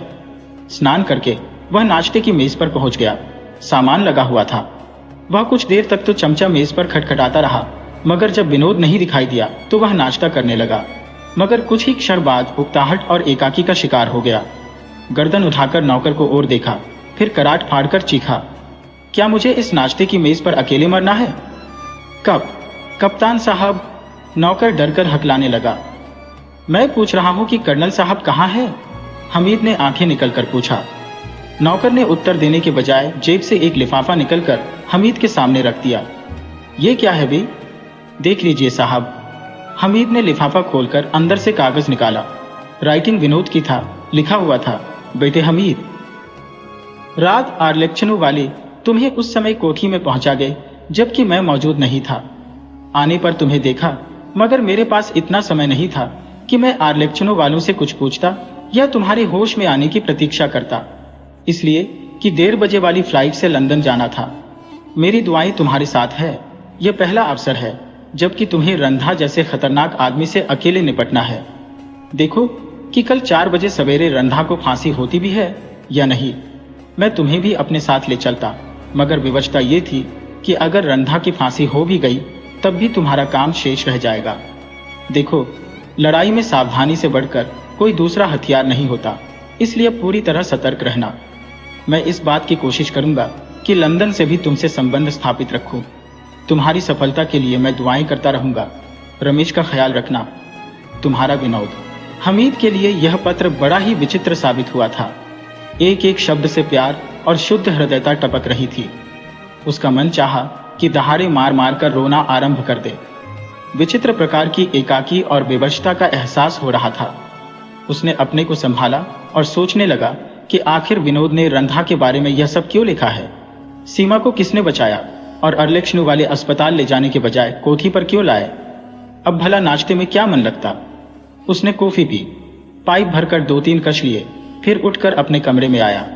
पाइप बुझाकर अलमारी खोली और अपना छोटा वाला ऑटोमेटिक रिवॉल्वर निकाला और उसका चेंबर चेक करने के बाद डबल साइड वाला कोट और पतलून पहना। रेडीमेड मेकअप वाली स्प्रिंग निकालकर नथनों में फिट की और बाहर आ गया। मोटरसाइकिल निकालकर सीधी जेल की ओर रवाना हो गया। जेल के फाटक पर पहुंचकर उसने नथनों से स्प्रिंग निकालकर जेब में रखी, कोट पलटकर पहना और मोटरसाइकिल की नंबर प्लेट बदल दी। जेलर ने फीकी मुस्कान के साथ उसका स्वागत किया। कोई खास बात? हमीद ने पूछा। अभी तक तो सब कुशल ही है, जेलर ने कहा। यह तो मैं आपको पहले ही बता चुका था कि रंथा से मिलने के लिए उसका वकील और उसके 2 संबंधी आए थे। वह दोनों संबंधी आज 4 बजे संध्या को फिर आएंगे, यह मालूम करने के लिए कि रंथा की लाश उन्हें किस समय दी जाएगी। और कोई नई बात? रंथा की कोठरी पर जो संतरी तैनात है उसकी कुछ सूचनाएं बहुत महत्वपूर्ण है। जैसे जब से रंथा दूसरी बार आया है उसने एक शब्द भी मुख से नहीं निकाला है। उसका चेहरा इतना बदल गया है कि कुछ लोगों के लिए तो कदाचित शिनाख्त में भी कठिनाई हो, और अक्सर रात में ऐसा महसूस होता है जैसे फुसफुसाहट के से भाव में उससे कोई यह कह रहा हो कि फांसी के तख्ते पर पहुंचने के बाद भी तुम नहीं मर सकते, भरोसा और विश्वास रखो। हमीद उछल पड़ा, फिर पूछा, वह आवाज रंधा की तो नहीं? जी नहीं, वह किसी औरत की आवाज लग रही थी, जेलर ने कहा। प्रकट है कि रंधा की कोठरी में किसी औरत की परछाई का पाया जाना भी असंभव है। पहले तो मैंने यही समझा था कि संतरी का भ्रम रहा होगा, मगर दूसरे और तीसरे संतरी ने भी यही रिपोर्ट दी। मगर आप इत्मीनान रखिए, इस बार न केवल हम ही लोग चौकन्ने और मुस्तैद हैं, बल्कि ऐसी व्यवस्था कर दी गई है कि पक्षी भी पर नहीं मार सकता। अच्छा, मैं सवेरे 5 बजे कल आऊंगा, हमीद कहता हुआ उठा और जेलर से हाथ मिलाकर फाटक की ओर बढ़ा। फाटक से निकलने से पहले ही वह फिर उसी मेकअप में आ गया जिसने वह यहां तक आया था। बाहर निकलकर उसने फिर पहली वाली नंबर प्लेट मोटरसाइकिल में लगाई और उस पर बैठकर चल पड़ा। अब दोपहर हो चली थी और हमीद मोटरसाइकिल उड़ाए चला जा रहा था। रंथा गिरफ्तार हो चुका था, उसका गिरोह टूट चुका था, मगर फिर भी न जाने क्यों उसके मन में यह संदेह बना रहा था कि जैसे ही वह कोठी से निकलेगा वैसे ही उसका पीछा आरंभ हो जाएगा, और इसी आधार पर जो भी गाड़ी उसे अपनी मोटरसाइकिल के पीछे दिखाई देती वह वही समझता कि वह गाड़ी उसके पीछे लगी हुई है। हमीद ने यह सोच रखा था कि कल वह सीमा के साथ पार्क एवेन्यू जाएगा, मगर वहां जाने से पहले वह एक बार अकेले पार्क एवेन्यू जाकर 12 नंबर वाला फ्लैट देख लेना चाहता था। उसका विचार था कि उस फ्लैट में जो भी रहता होगा उसका कुछ न कुछ संबंध उस लोगों से अवश्य होगा जिनके पास वीणा है। अब हमीद रेलवे पुल से आगे बढ़ गया था और अब शहर का खास इलाका भी समाप्त हो गया था। मोटरसाइकिल उस बाजार से गुजर रही थी जो नगर का रेड लैंप एरिया या सबसे अधिक चहल पहल वाला एरिया समझा जाता था। उसी एरिया के भीतरी भाग में सेठ दुमीचंद की कोठी थी। हमीद ने मोटरसाइकिल रोककर उस गली की ओर देखा जिसमें दुमीचंद की कोठी थी। ऐसा लग रहा था जैसे लोग दुमीचंद की हत्या को भूल चुके हैं और उन नौजवानों को भी सब्र आ गया है जो वीणा को देखकर ठंडी आह भरा करते थे। हमीद ने भी लंबी सांस खींचकर मोटरसाइकिल स्टार्ट की। उसी समय गली में एक कार दिखाई पड़ी जिसकी ड्राइवर सीट पर वही आदमी बैठा हुआ था जिसे कल हमीद ने आर्लेक्चनो में सीमा के साथ देखा था। पिछली सीट पर दुमीचंद का लड़का प्रकाश बैठा हुआ था जिससे हमीद की इतनी अच्छी मुलाकात थी कि उसे मित्रता ही कहा जा सकता था। वह कार हमीद के निकट ही से गुजर गई। प्रकाश ने उसे देखा भी था मगर कार रुकी नहीं, आगे बढ़ती चली गई। हमीद ने उसकी कार के पीछे अपनी मोटरसाइकिल लगा दी। उसे रह रहकर प्रकाश पर क्रोध आ रहा था जिसने उसे देखने के बाद भी उपेक्षित कर दिया था, मगर थोड़ी ही दूर जाने के बाद उसे अपने क्रोध पर हंसी आ गई, इसलिए कि वह तो मेकअप में था, फिर प्रकाश भला उसे कैसे पहचान सकता था। एक क्षण के लिए उसने सोचा कि प्रकाश ही तो है, फिर पीछा करने से क्या लाभ, मगर दूसरे ही क्षण वह आदमी याद आया जो कार ड्राइव कर रहा था। वह हमीद की नजरों में पहले से ही संदिग्ध था, मगर जब से सीमा ने उसके बारे में बताया था तब से उसे उस आदमी से और अधिक दिलचस्पी पैदा हो गई थी और उसने यह निश्चय कर लिया था कि अवसर पड़ने पर वह खुद उससे खुलकर बातें करेगा। बात केवल उसी आदमी की नहीं थी बल्कि रात के उत्पात ने और उलझन पैदा कर दी थी। हमीद की समझ में यह नहीं आ रहा था कि जब रंधा गिरफ्तार हो गया तो फिर वह लोग कौन हो सकते हैं जिन्होंने सीमा का अपहरण करने की कोशिश की थी और मादाम जायरे का कत्ल किया था। उसने यह समझने की बहुत कोशिश की थी कि आखिर मादाम जायरे को क्यों कत्ल किया गया, उसे किस खाने में रखा जाए, मगर समझ में न आ सका था। मगर वह अब यह भी सोच रहा था कि आर्लेक्चनो जाकर मादाम जायरे के प्रति भी छानबीन करनी चाहिए। विनोद की अनुपस्थिति के कारण उसे एक प्रकार से नई जिम्मेदारी का एहसास हो गया था और फिर वह एकदम से चौंक पड़ा, इसलिए कि अब उसकी मोटरसाइकिल उस सड़क पर आ गई थी जो पार्क एवेन्यू की ओर जाती थी। प्रकाश वाली कार उसके आगे बढ़ती जा रही थी। पार्क एवेन्यू के फ्लैटों के सामने पहुंचकर प्रकाश वाली गाड़ी रुक गई। हमीद ने भी जल्दी से अपनी मोटरसाइकिल रोक दी, मगर नीचे उतरा नहीं। सीट पर बैठा हुआ वह दाहिनी ओर देख रहा था, मगर वास्तव में वह कनखियों से प्रकाश वाली कार को ही देख रहा था। कार से प्रकाश और वह कार ड्राइव करने वाला आदमी, जिसे ड्राइवर ही कहना उचित होगा, नीचे उतरे और बी ब्लॉक के फ्लैटों की ओर बढ़ने लगे। हमीद भी सीट से नीचे उतरा और उनके पीछे पीछे काफी फासला देकर चलता रहा। यहाँ तिजारती कंपनियों के बोर्ड भी नजर आ रहे थे, जिनसे यह साबित होता था कि उन कंपनियों के ऑफिसेज भी यही हैं। हमीद को आश्चर्य हो रहा था कि आखिर बात क्या है जो उन दोनों में से किसी ने भी एक बार मुड़कर पीछे नहीं देखा। बस वह चले जा रहे थे। फिर जब वह दोनों 12 नंबर के फ्लैट में दाखिल हुए तो हमीद की खोपड़ी हवा में नाचने लगी, इसलिए कि वीना ने इसी फ्लैट में सीमा को बुलाया था। और दूसरी चौंका देने तथा आश्चर्य में डालने वाली बात यह थी कि इस फ्लैट पर मिस्टर ए के राय एडवोकेट के नाम की परिचय पट्टिका लगी हुई थी। हमीद रुककर बड़े ध्यान से परिचय पट्टिका देखने लगा। यह वही ए के राय एडवोकेट था जिसने रंधा के मामले में रंधा की ओर से उसके मुकदमे की पैरवी की थी। फौजदारी का इतना प्रसिद्ध वकील था कि नगर का हर आदमी उसे जानता था। फिर वह सीढ़ियां चढ़ता हुआ ऊपर पहुंचा। यही उसका ऑफिस था। उसके सेक्रेटरी पी.ए. तथा क्लर्क यहीं बैठते थे। मुकदमों की फाइलें भी यहीं रहती थी। इस समय भी बहुत सारे लोग अंदर नजर आ रहे थे, जिसमें से कुछ ऊँघ रहे थे, कुछ मौन थे और कुछ क्लर्कों से कानाफूसी कर रहे थे। अंदर का वातावरण शांत भी था और सनसनीपूर्ण भी। हमीद दरवाजे से बाहर ही खड़ा अंदर का दृश्य देखता रहा। प्रकाश और ड्राइवर चेंबर के अंदर गए और 5 ही मिनट में बाहर निकले। हमीद उनसे कुछ पूछना ही चाहता था कि उसे सीमा नजर आई। कदाचित वह भी उन दोनों के बाद चेंबर से निकली थी, इसलिए उन दोनों से कुछ पूछने का विचार उसने स्थगित कर दिया। वह दोनों उसके निकट से ही होते हुए नीचे चले जाने के लिए सीढ़ियों की ओर बढ़ गए और वह वहीं खड़ा सीमा के बाहर निकलने की प्रतीक्षा करने लगा। और फिर जैसे ही सीमा बाहर निकलकर सीढ़ियों की ओर बढ़ी, हमीद ने उसका मार्ग रोककर उसे सलाम किया। सीमा के चेहरे पर विस्मय के लक्षण उत्पन्न हुए। उसने विचित्र नजरों से हमीद की ओर देखा, फिर पूछा, कहिए। और तब हमीद को एहसास हुआ कि वह मेकअप में है और सीमा का चकित हो जाना उचित है। उसने अत्यंत कोमल स्वर में कहा, मैं आपसे एकांत में कुछ बातें करना चाहता हूं। सीमा एकदम से भड़क उठी और आंखें तरेर कर बोली, आप होश में है या नहीं? हम एक दूसरे के लिए अपरिचित हैं, फिर आप मुझसे एकांत में क्या बात करेंगे? नाराज होने की आवश्यकता नहीं है देवी जी, हमीद ने मुस्कुराकर कहा। हम दोनों एक दूसरे से भलीभांति परिचित हैं। हमीद की मुस्कान ने सीमा के क्रोध पर घी का काम किया। उसने तीव्र स्वर में कहा, मैं आप जैसे नौजवानों को अच्छी तरह जानती पहचानती हूँ। कुशल इसी में है कि मेरा रास्ता छोड़ दीजिए, वरना अच्छा नहीं होगा।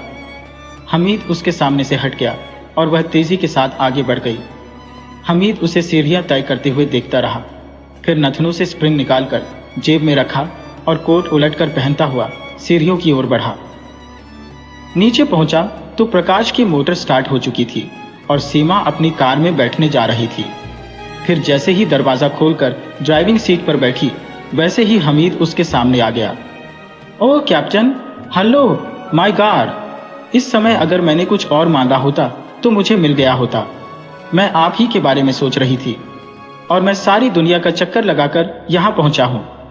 हमीद ने मुंह बनाकर कहा, आपने फोन के इंतजार में दिन सूख गया। दिन सूख गया या आप सूख गए? सीमा ने शरारत भरे स्वर में कहा, फिर गंभीर होकर बोली, मैंने फोन किया था मगर आप मौजूद नहीं थे। क्या हम इसी प्रकार खड़े और बैठे बातें करते रहेंगे? हमीद ने कहा, ओह क्षमा कीजिएगा, आइए बैठिए। नहीं, मैं मोटरसाइकिल से यहां आया हूं और उसी से वापस जाऊंगा। आप आर्लेक्चनो पहुंचिए। आर्लेक्चनो? सीमा ने भयपूर्ण स्वर में कहा। हाँ, डरने की आवश्यकता नहीं है, हमीद ने कहा।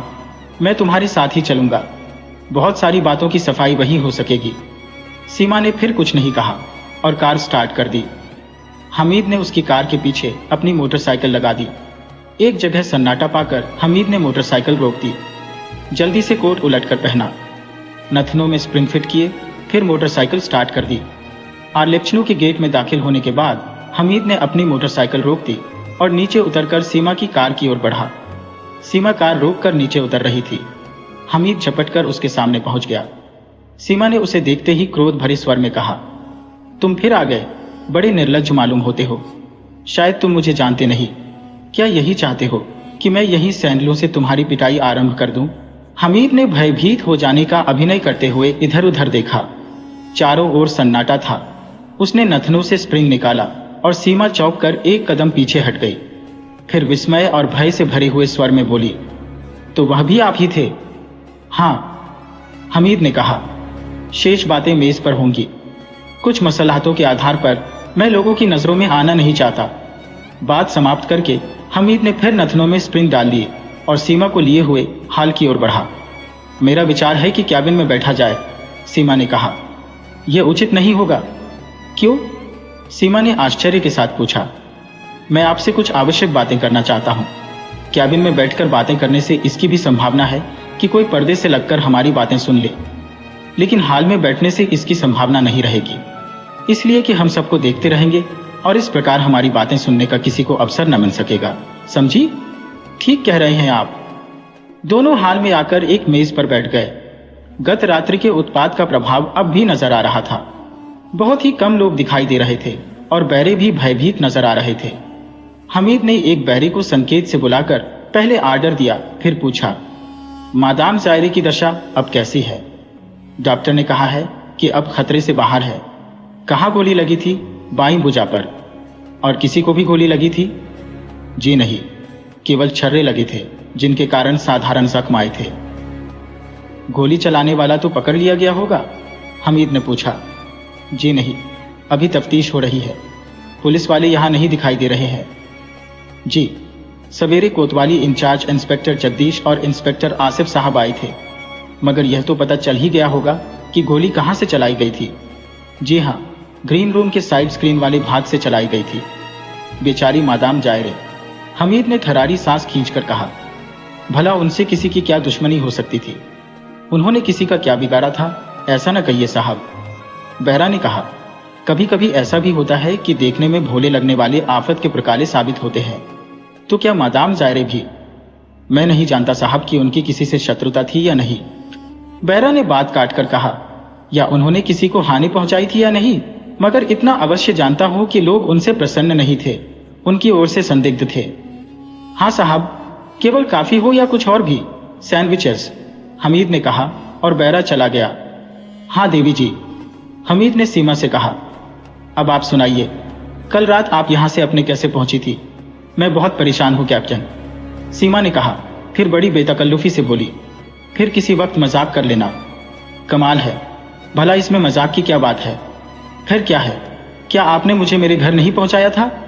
हमीद खिलखिलाकर हंस पड़ा, फिर बोला, मैं तो यह समझ रहा था कि तुमने मुझे मेरे घर पहुंचाया होगा। क्या बात हुई?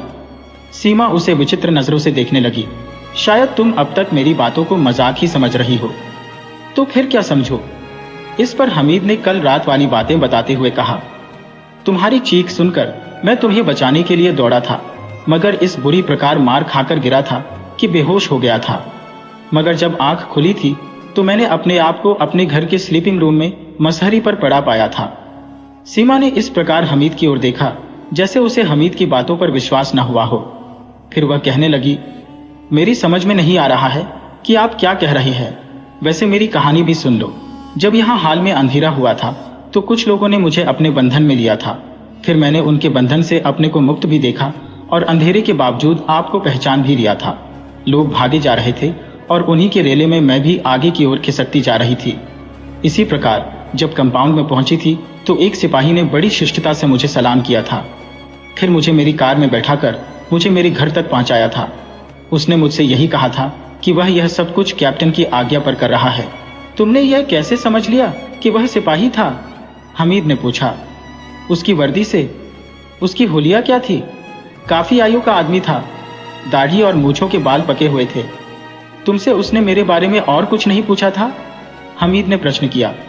पूछा था। उसने उत्तर दिया था कि कैप्टन हमीद उन लोगों का पीछा कर रहे हैं जिन्होंने आप पर हमला किया था। तुम्हारे घर पर कोई खास बात? कोई खास बात नहीं। हमीद को ऐसा लगा जैसे सीमा कुछ छिपा रही हो। इसलिए उसने पूछा, मगर जब मैंने तुम्हें फोन किया था तब उस समय कुछ लोग बैठे हुए थे। सीमा ने जल्दी से बात काट कर कहा, और मैं उन पर यह प्रकट करना नहीं चाहती थी कि मैं आपके पास थी या यह कि मैं आर्लेक्चनो गई थी। मिस्टर राय या रंधा का वकील या पार्क एवेन्यू का 12 नंबर वाला फ्लैट, मेरा विचार है कि यह तीनों वस्तुएं एक ही हैं। हाँ, सीमा ने कहा। और वीना ने कल रात में तुम्हें उसी फ्लैट पर मिलने के लिए बुलाया है? हाँ। तो फिर इस समय तुम वहां क्यों गई थी? हमीद ने पूछा। मैं उस ओर यह पता लगाने गई थी कि पार्क एवेन्यू के बाहर नंबर वाले फ्लैट में कौन रहता है। वीना यहाँ किस प्रकार आएगी, और यह कि अगर हम लोग उससे मिलने गए तो किसी कठिनाई या विपत्ति में तो नहीं पड़ जाएंगे। मगर मैंने तो तुमको वकील के चैम्बर से निकलते हुए देखा था। मैं चैम्बर में इसलिए गई थी कि मिस्टर राय से बातें करके वीना के प्रति कुछ मालूम कर सकूं। तो बातें हो पाई थी। हाँ। नतीजा क्या निकला? कुछ नहीं। मिस्टर राय कुछ क्षणों तक तो रस्मी बातें करते रहे, फिर कहने लगे कि कानून का पहला सिद्धांत यह है कि चाहे 10,000 अपराधी छूट जाए मगर किसी निर्दोष को सजा ना होने पाए। फिर कहने लगे कि मैं इसी सिद्धांत को मानता हूं और इसी कोशिश में रहता हूं कि किसी निर्दोष को सजा ना होने पाए। उसके बाद रंधा का जिक्र करते हुए कहने लगे कि रंधा के साथ कानून को इतना कठोर दंड देकर निर्दयता का व्यवहार नहीं करना चाहिए था। फांसी की सजा तो उन लोगों को मिलनी चाहिए जो पूरे समाज को कत्ल कर रहे हैं। रंधा तो केवल कुछ लोगों को उस समय कत्ल करता था जब वह उसकी मांग पूरी नहीं करते थे। मैं कहता हूं कि तुमने वीना के बारे में भी कुछ बातें की थी या नहीं? हमीद ने झल्लाकर पूछा। मेरे पूछने के पहले वह कहने लगे थे कि रंधा को फांसी से किसी को क्या लाभ पहुंच सकता है, अतिरिक्त इसके कि एक जान और चली जाएगी। जो लोग मार डाले गए वह जिंदा नहीं हो सकते। जिनके माल लूटे गए वह न तो बरामद हो सके और न उनको वापस मिले जो उनके पाने के सही अधिकारी थे। यहाँ तक कि सेठ दूमीचंद की लड़की का जो अपहरण हुआ था वह भी न मिल सकी, और रंधा की फांसी के बाद पुलिस को उसके मिलने की आशा नहीं। मिस्टर राय को इसका विश्वास है कि रंधा को फांसी हो जाएगी? हमीद ने पूछा। यह तो मैं नहीं जानती। वैसे वह यही कह रहे थे कि एक सच्चे और ईमानदार वकील के समान वह आज फिर रंधा की जान बचाने की अंतिम कोशिश करेंगे। तुमने अपने ड्राइवर साहब को देखा था? हमीद ने पूछा। फिर खुद ही कहने लगा, वह भी दूमीचंद के लड़के प्रकाश के साथ वहां गए थे। आखिर तुम उनके पीछे क्यों पड़ गए हो? बड़े आदर से उसका उल्लेख कर रही हो, हमीद ने व्यंग भरी मुस्कान के साथ कहा। फिर गंभीर होता हुआ बोला, बात वास्तव में यह है कि जब कोई बात मेरी समझ में नहीं आती है तो मुझे उसकी कुरेद हो जाती है। वह ड्राइवर साहब मुझे रहस्यपूर्ण आदमी मालूम पड़ते हैं। कभी मुझे ऐसा लगता है जैसे वह आदमी मेरा देखा हुआ है, और कभी ऐसा लगता है जैसे मुझे उस आदमी की तलाश है। सुनिए कप्तान साहब, सीमा जरूरत से ज्यादा गंभीर होकर बोली, वह ड्राइवर साहब मेरे मित्र हैं, इसलिए मैं उनके विरुद्ध एक शब्द भी सुनना नहीं चाहती। उनके बारे में अगर आप पता लगाना चाहेंगे तो मैं आपको मना नहीं करूंगी, मगर आप उनके बारे में मुझसे कुछ भी नहीं मालूम कर सकते। वह तुम्हारे कैसे मित्र हैं कि उन्होंने तुमसे बात करना भी पसंद नहीं किया?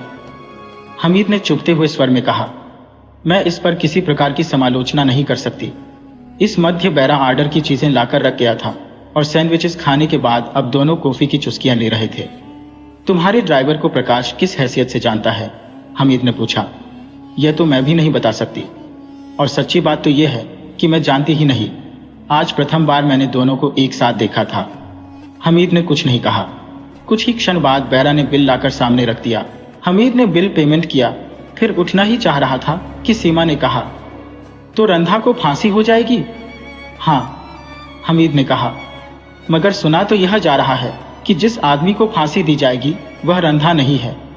रंधा फरार हो चुका है। यह असंभव है। रंधा के आदमी अभी जीवित है। क्या वह रंधा को बचाने का यत्न नहीं करेंगे? जो भी हो, मगर मैं इतना जानता हूं कि रंधा को कल सवेरे का सूरज देखना नसीब नहीं होगा। हमीद ने कहा और एक झटके के साथ उठ खड़ा हुआ। फिर सीमा की आंखों में देखता हुआ बोला, मगर अब मेरे लिए रंधा से कहीं अधिक महत्वपूर्ण तुम्हारी ड्राइवर साहब, तुम्हारी वीना और तुम खुद हो। मैं, सीमा ने उठते हुए कहा, भला मैं क्यों? इसलिए कि तुम बहुत सारी बातें छिपाए हुए हो। जो पूछता हूं उसका गोलमोल उत्तर देती हो, टाल भी जाती, और इस प्रकार मुझे सच्चाई तक नहीं पहुंचने दे रही हो। कैप्टन, मैं केवल इतना ही कहूंगी कि तुम मेरे प्रति भ्रम में हो। हमीद ने कुछ नहीं कहा, खामोशी से दरवाजे की ओर बढ़ने लगा। सीमा भी उसके पीछे थी। कंपाउंड में पहुंचकर सीमा ने पूछा, कल रात का प्रोग्राम? कल दोपहर में तय होगा, हमीद ने कहा और उस ओर मुड़ गया जिधर उसने अपनी मोटरसाइकिल खड़ी की थी। सीमा भी हमीद का उत्तर सुनने के बाद अपनी कार की ओर बढ़ गई थी। हमीद अब सीधा घर की ओर जा रहा था। विनोद की अनुपस्थिति के कारण वह मानसिक थकावट का शिकार हो गया था। घर पहुंचते पहुंचते उसे ऐसा लगने लगा था जैसे वह सालों से मोटरसाइकिल पर बैठा सफर कर रहा हो। मोटरसाइकिल गैराज में खड़ी करके वह अपने कमरे में पहुंचा और बिना कपड़े उतारे ही बिस्तर पर ढेर हो गया। दूसरे ही क्षण वह गहरी नींद सो रहा था। आंख खुली तो कमरे में गहरा अंधेरा था। उसने अपनी रेडियम डायल वाली रिस्ट वॉच देखी। 7 बज रहे थे। उसने उठकर सबसे पहले स्विच ऑन किया, मगर अंधेरा दूर नहीं हुआ। वह चौंक कर घूमना ही चाहता था कि गर्दन के पिछले भाग पर कोई ठंडी सी वस्तु आ लगी और फिर उसे किसी की मंद सी फुफकार सुनाई दी, चुपचाप बाहर की ओर चलो। हमीद को जीवन में प्रथम बार इस प्रकार की दुर्घटना से दोचार होना पड़ा था। आज तक ऐसा नहीं हुआ था कि विनोद की कोठी में दाखिल होकर किसी ने ऐसा दुस्साहस किया हो। यही वह अनुभूति थी जिसने उसे बौखला दिया था और उसके हाथ पांव फूल गए थे। वह चुपचाप दरवाजे की ओर बढ़ गया। गर्दन से वह ठंडी वस्तु लगी रही। बाहर निकलने के बाद भी वह वस्तु उसी प्रकार गर्दन से लगी रही। पूरी कोठी और पूरा कंपाउंड अंधकार में डूबा था। इतना गहरा सन्नाटा छाया हुआ था कि हमीद का दम घुटने लगा था। रखवाली करने वाले कुत्ते तो खैर रात में 12 बजे खुलते थे, मगर नौकरों की आवाजें भी नहीं आ रही थी। यद्यपि अभी 7 ही बजे थे, मगर जाड़ी का मौसम होने के कारण अच्छी खासी रात मालूम हो रही थी। गेट पर अंदर की ओर एक कार खड़ी थी और उसके पास ही 2 आदमी इस प्रकार खड़े थे कि सड़क पर से देखे नहीं जा सकते थे। कार की अगली और पिछली दोनों सीटों के दरवाजे खुले हुए थे। हमीद जैसे ही कार के निकट पहुंचा, उन दोनों आदमियों ने उसे जकड़ लिया और फिर हमीद को जकड़े हुए ही पिछली सीट पर बैठ गए और उस आदमी ने द्वार बंद कर दिया जो हमीद को रिवॉल्वर के जोर पर यहां तक लाया था। फिर उसने ड्राइविंग सीट पर बैठकर अपनी ओर का दरवाजा बंद किया और कार स्टार्ट कर दी। कार जब गेट से बाहर निकली तो हमीद ने रीढ़ की हड्डी तोड़ देने वाली खौफनाक आवाज सुनी, कैप्टन हमीद, आज तुमको केवल वार्निंग दी गई है, मगर कल तुमको मौत का संदेश मिलेगा। इसका मतलब यह हुआ कि कल तक मैं जिंदा रहूंगा। हमीद ने निर्भय होने का प्रमाण देने के लिए चहक कर कहा, उन तमाम लोगों को जिन्होंने रंधा की गिरफ्तारी में भाग लिया है, जैसे तुम, रमेश, इंस्पेक्टर आसिफ और सीमा इत्यादि, और उन समस्त लोगों को जिन्होंने रंधा के विरुद्ध गवाही दी है, कल से सजा दी जाएगी। तो फिर कल क्यों? ही जो सजा देनी हो वो दे दो।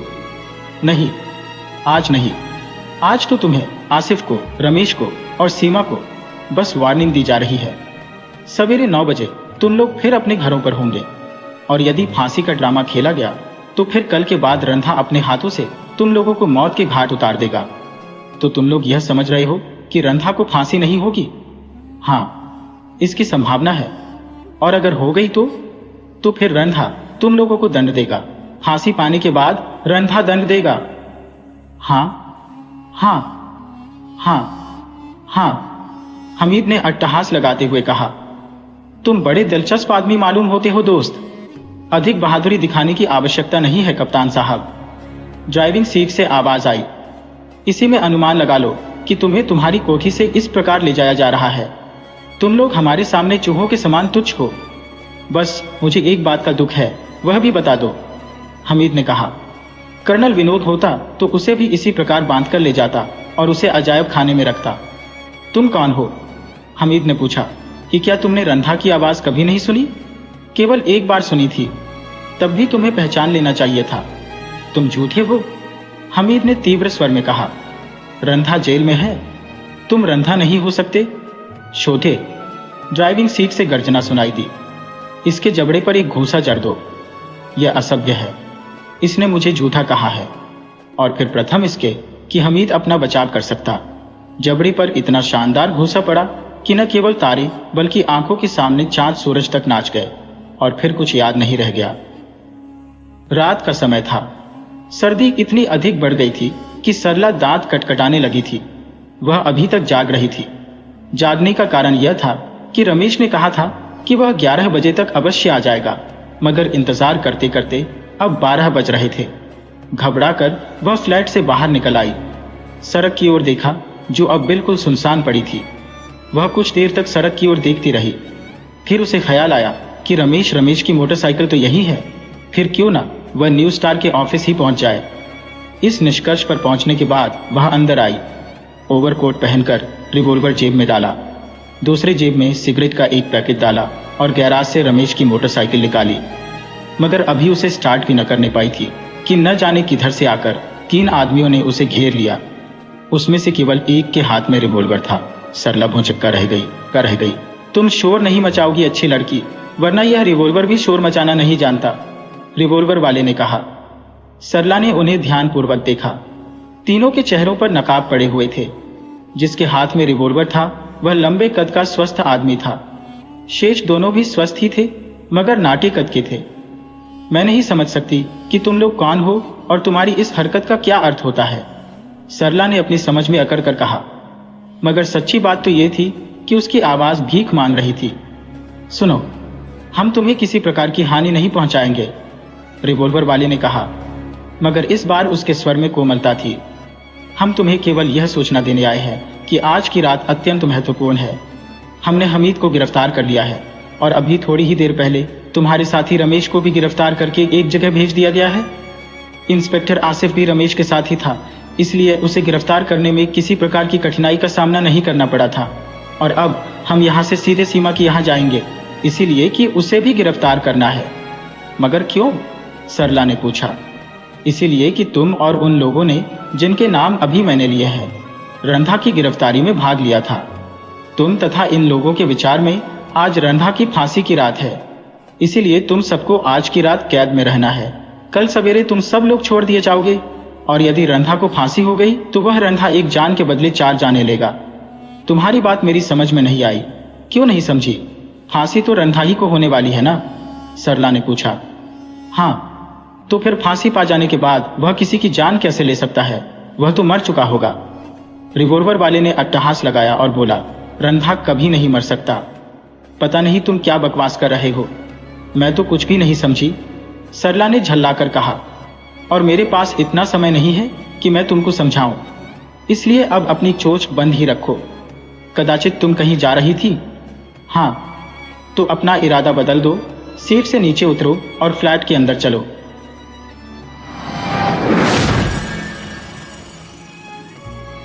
वीडियो अच्छी लगे हो तो इसे लाइक करें और ऐसी ही मज़ेदार कहानियों के लिए चैनल को सब्सक्राइब करें और बेल आइकन दबाएं। ज़्यादा से ज़्यादा अपने दोस्तों को शेयर करें।